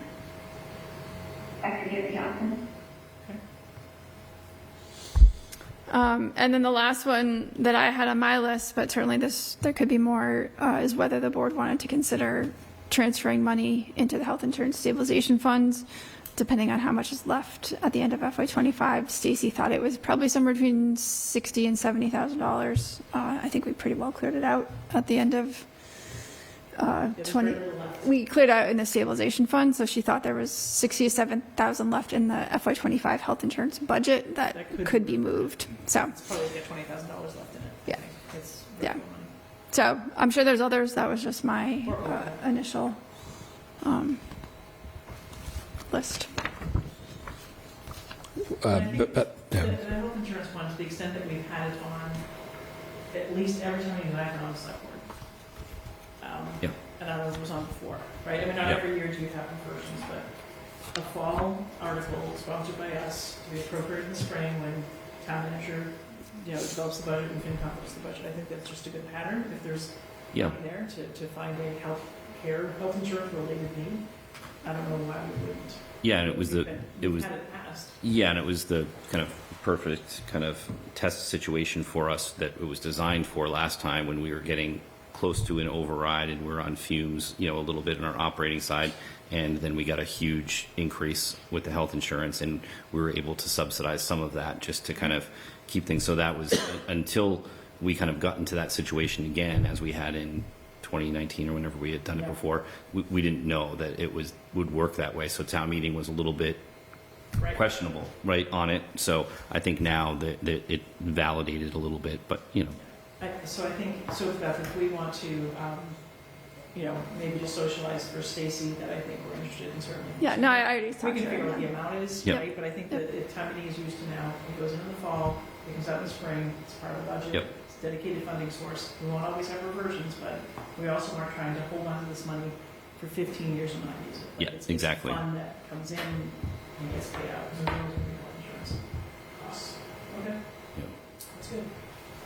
Are there any other, and then to that list, Bill may wish to add a bylaw or two change, a bylaw, review bylaw, or a potentially, whether it's WCCP or just appointments to other committees. We'll see what that takes. So we'll see where that goes. Okay. The only other ones I mentioned one to Michelle earlier, which is we should just discuss whether or not we want to put an OPEB contribution back in this year. We have done it every year if we think there's any rating agency value there. One you had mentioned many months ago to me, Beth, is custodial support for, I guess, Lynch, but it's sort of Lynch and McCall together, I think. And I don't know if that was one we were gonna bring back, just given the new building opens and it's obviously a lot more square feet. That was a request of DPW for the FY26 budget that was cut out of the budget By the town manager recommendation or by the yellow sheet? by the town manager budget. Okay. Yeah. But I do remember, so Paris is right, I do remember during the budget process that was taken out, and then it was, if in the first 2 months of operation of Lynch, we find that we need to bring a certain on mid-year, that we did discuss Yeah, that. I mean, certainly the building is of such a size that it does need another custodian. So whether that's funded midway through 26 or in the FY27 budget, but it certainly But rather than is a need. but that would be, if we did FY27, it would be a full school year without it. I mean, that's just, depending what, spending $100 million on a We had a building. point with schools to understand if that's an article that they want to co-sponsor with us, or if it's just us. I mean, Who's the chair of operating- the budget subcommittee? Is it Michelle or is it Tom? it is budget subcommittees. Tom? I think it's Tom and Karen. I don't know. Tom, okay. I don't know. It changes. I'll ask. Yeah, maybe it's ask Karen. And I just think, I don't want us to get ahead of a need that they don't quite need, but we have a window to potentially get a placeholder on the warrant. They don't typically Yeah, I say mean, no. it's really operational for That'll be the DPW. first. It's a DPW municipal employee. It's not a school It's a employee. municipal employee, but the asset is their If you build, people. how quickly can we fill it, or Yeah. what would it look like? So, I mean, there might be a reason to kind of like, take the shakedown, cruise the building. How is it work? How is it functioning? What are the spaces? Where's the wear and tear? Like, maybe it's not a November vote because it's a reserve fund transfer of BP. It's a January, February type action because you see how the building can be utilized. So Yeah, I think that was the reasoning last time. I think you're right. I think it's yeah. probably less about utilization and more just about, I think there's like 32 bathrooms or something to clean in there. Like, Yeah. it's just it's a extremely large space. It's much larger than the previous It would just be school. goofy to open a $100 million building and only be able to clean 60% of it. Agree. Goofy's one word. It's a request from the DPW in the state of the town, so. I don't know if we're going to be making any good decisions right now, but I think we can move along and try our best to follow. All right, I will. From Paris. Yeah, Mike, if you think we should just IP this to our next meeting, happy to. oh yeah, no, I'm happy to. Whatever, it's fine. Yeah. All right, I'll be quick. Warning ourselves against bad decisions. Well, we don't have to make any true decisions right now. This is also like the densest topic of the night. So operating reserve policy is 6 to 10% currently. We've had that as one of the items in workshop 6 at State of the Town, which is taking a look at that to think, should we be looking to increase that? I've done some analysis on this, worked with Stacy on it, talked to Beth about it, presented it at State of the Town twice. There's basically two things, and I can go through the deck here, but a combination of looking at the Moody's methodology, looking at the S&P methodology, looking at our backward perspective on what our operating reserves are relative to Moody's available reserves, and looking at the state DLS recommendations. They all basically align on a number that's around 10 to 14%. So that's one headline piece, which is, do we want to just move it from 6 to 10 to 10 to 14? I can go through it if people want to, though I've done that at the State of the Town table. The second piece, though, is we presently have about 15%. So we've actually been about above 10% every year of the last decade. We're presently at about 15% net of the use of free cash at Springtown meeting. The thing is, we're at about 3.3% in what we call our general stabilization, which is the permanent piece. Permanent in that it requires 2/3 of a vote to put money into it and 2/3 to come out. That's about $5 million. Stacy told me that in her almost 15 years here, she's never seen a dollar come in or out of that. So it is quite stable. Yeah, I think there was money put into it once, and then there hasn't been, there has not been. A very long time ago. Yeah, when it was created. When it was created, yeah. And so the idea is, and the state recommends that we do 5 to 7% free cash and 5 to 7% general stabilization.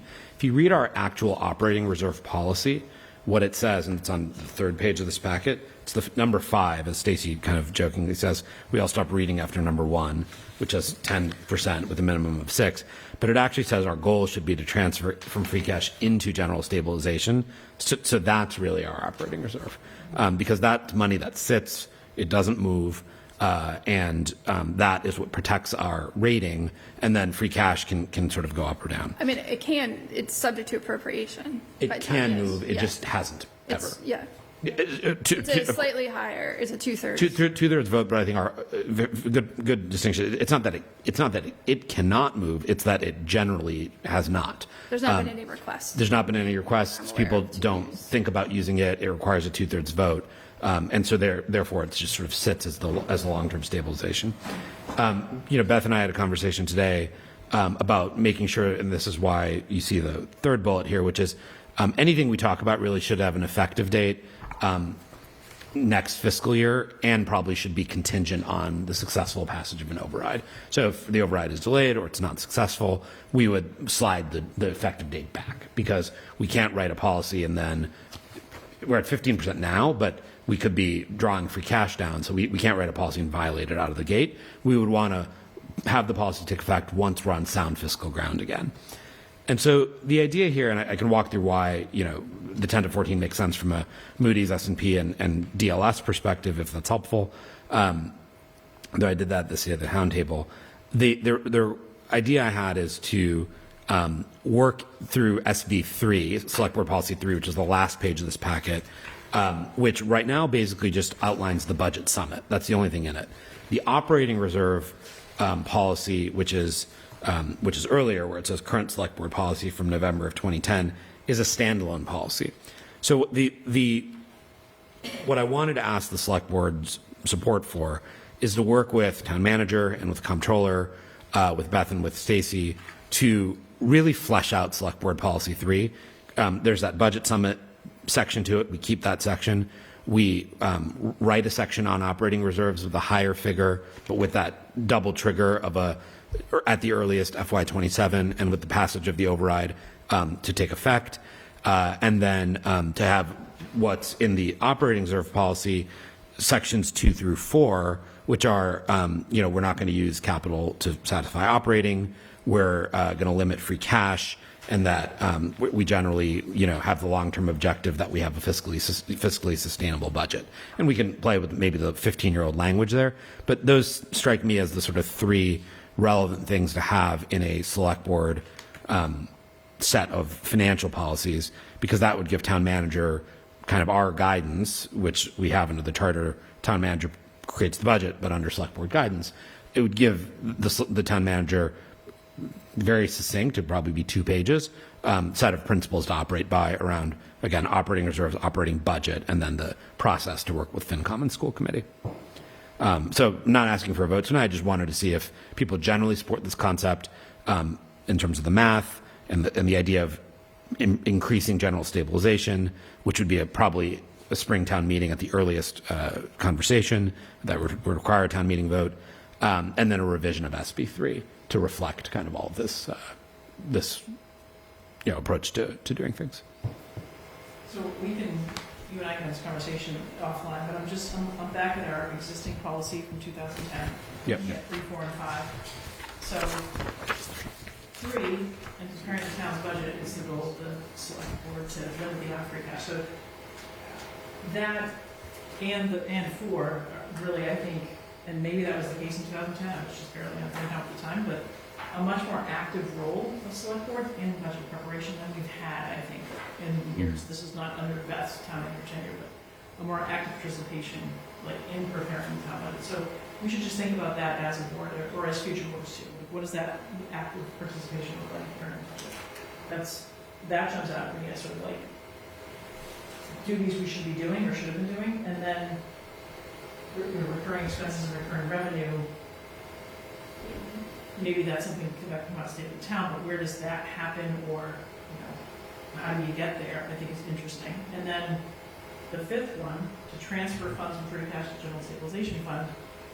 Do we see that as kind of like health insurance stabilization fund, a fall town meeting type article, a spring town meeting article, a yellow sheet article, like the mechanics of 5, but also just the mechanics of 3 and 4 too, which is if the select board should be setting goals for the budget and having objectives for the budget, maybe we just need to start to exercise that responsibility. For number 5, I would recommend that generally be fall town meeting because we'll have just received the certified free cash balance. Yep. So it'd be very clear where we were. I tend to agree too. It could be. You're talking about the transfer. Yes. Yeah, because We're not now. we only get one certified free cash balance once a year. We don't So have all the money, but like, But we don't. We do. We have 15%. I just wonder if we shouldn't. And we're trying to update these. that's a moving target, right? Because we haven't the reversions from FY25 haven't hit, so we won't have a true free cash or reserve number until fall. I hear you, but it's not going to be 12, I don't think. And what I would observe is that right now we have about 11 and change in free cash, and we have 3 in general stabilization, right? So I think DLS recommends you keep the same amount in both, 5 to 7 in both. So we have proportionally more than one than the other. And we should talk to finance committee about this. I did speak to Derek about it, and he supports. And we need to educate town meeting. Yeah, we're going to put a fall town meeting article on health insurance stabilization fund because we've been trying to do that every year. Yep. And we actually have a policy that we maybe follow in 15 years. Like maybe this is an opportunity to say it's part of a longer term goal, it's part of longer term sustainability. This is an article. This is why it's here. This is a lot amount of free cash, but maybe it's going to be an annual type appropriation. Yeah. And Derek was supportive of this? Yeah, he was. Yeah. Okay. And I think it's. We should exercise maybe that number 5 one, perhaps. Right. I mean, we can talk about that. And that's but so what I would recommend we do is that we really improve select board policy 3, right? Which is that we build out an operating reserve section, which is at a higher number, that includes the healthcare stabilization fund. We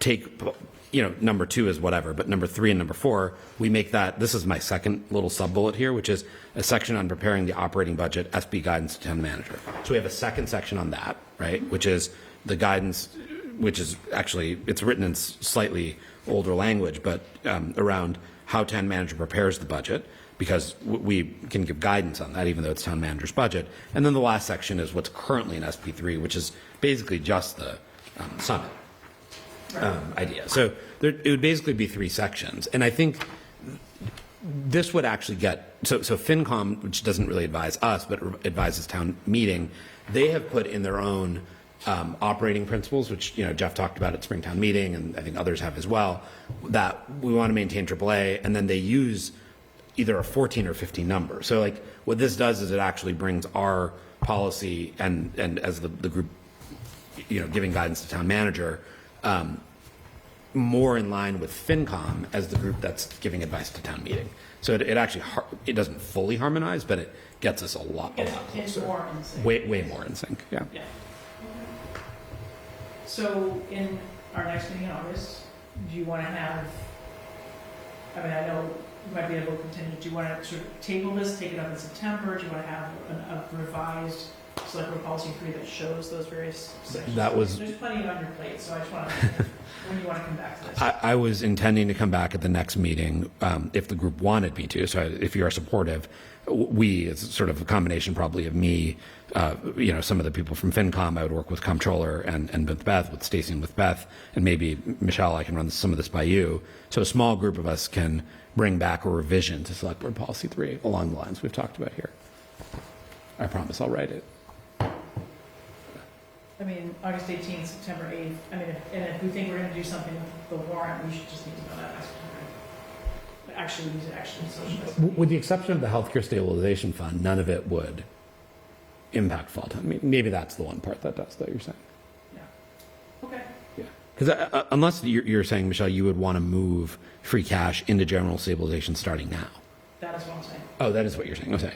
And are you saying, so, I'd like the select board to consider doing that. So we could, I would potentially recommend to us as part of our model, and Beth and I were talking about this earlier, as part of our modeling for state of the town, we're at 5 million-ish in general stabilization. Actually, the number's in here.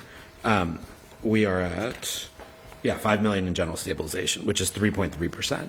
I would recommend we think about doubling that number, right? We make a one-time big transfer. I assume that's not what you're thinking here. Oh, no. You're thinking a more programmatic piece. Do you have a number in mind? No. I do not.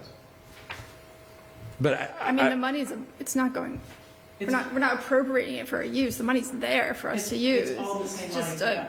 So that was mental. going to be my question. But it is Talk part of the mental. to Hilltop or Moody's, or would they say, hey, this is good, or hey, we know that this is a little bit of a shell game here that you guys are doing. It doesn't. No, they would They support prefer it. it to be in the general. Because there's a higher wall. Around Yes, yeah, right. Okay.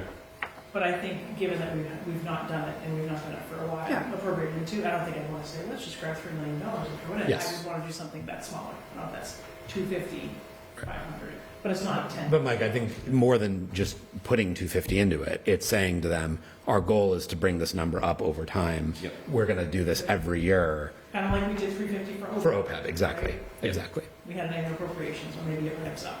But maybe we start doing that in the fall. And we see if the board wants to put another, we sponsor the article. We understand where, FinCon was the end. Yeah. That is what I'm saying, is to do something potentially now. To start the programmatic movement. Yep. Yes. Because we can make, that action we can take, we can take regardless of an override. For Right? sure. Regardless of override, succeeding, failing, et cetera. Yeah. That moves us toward this better operational Yeah. reserves. If we have a 10 to 14% number that's going to be taking effect, say July 1st, only upon the success of an override, if we put 300,000 in now, it just started us it took one step down the path. Yeah. I agree. 10 to 14% on the operating reserve policy. Total. That's free cash plus general stabilization. Okay. Yeah. So it's 5 to 7.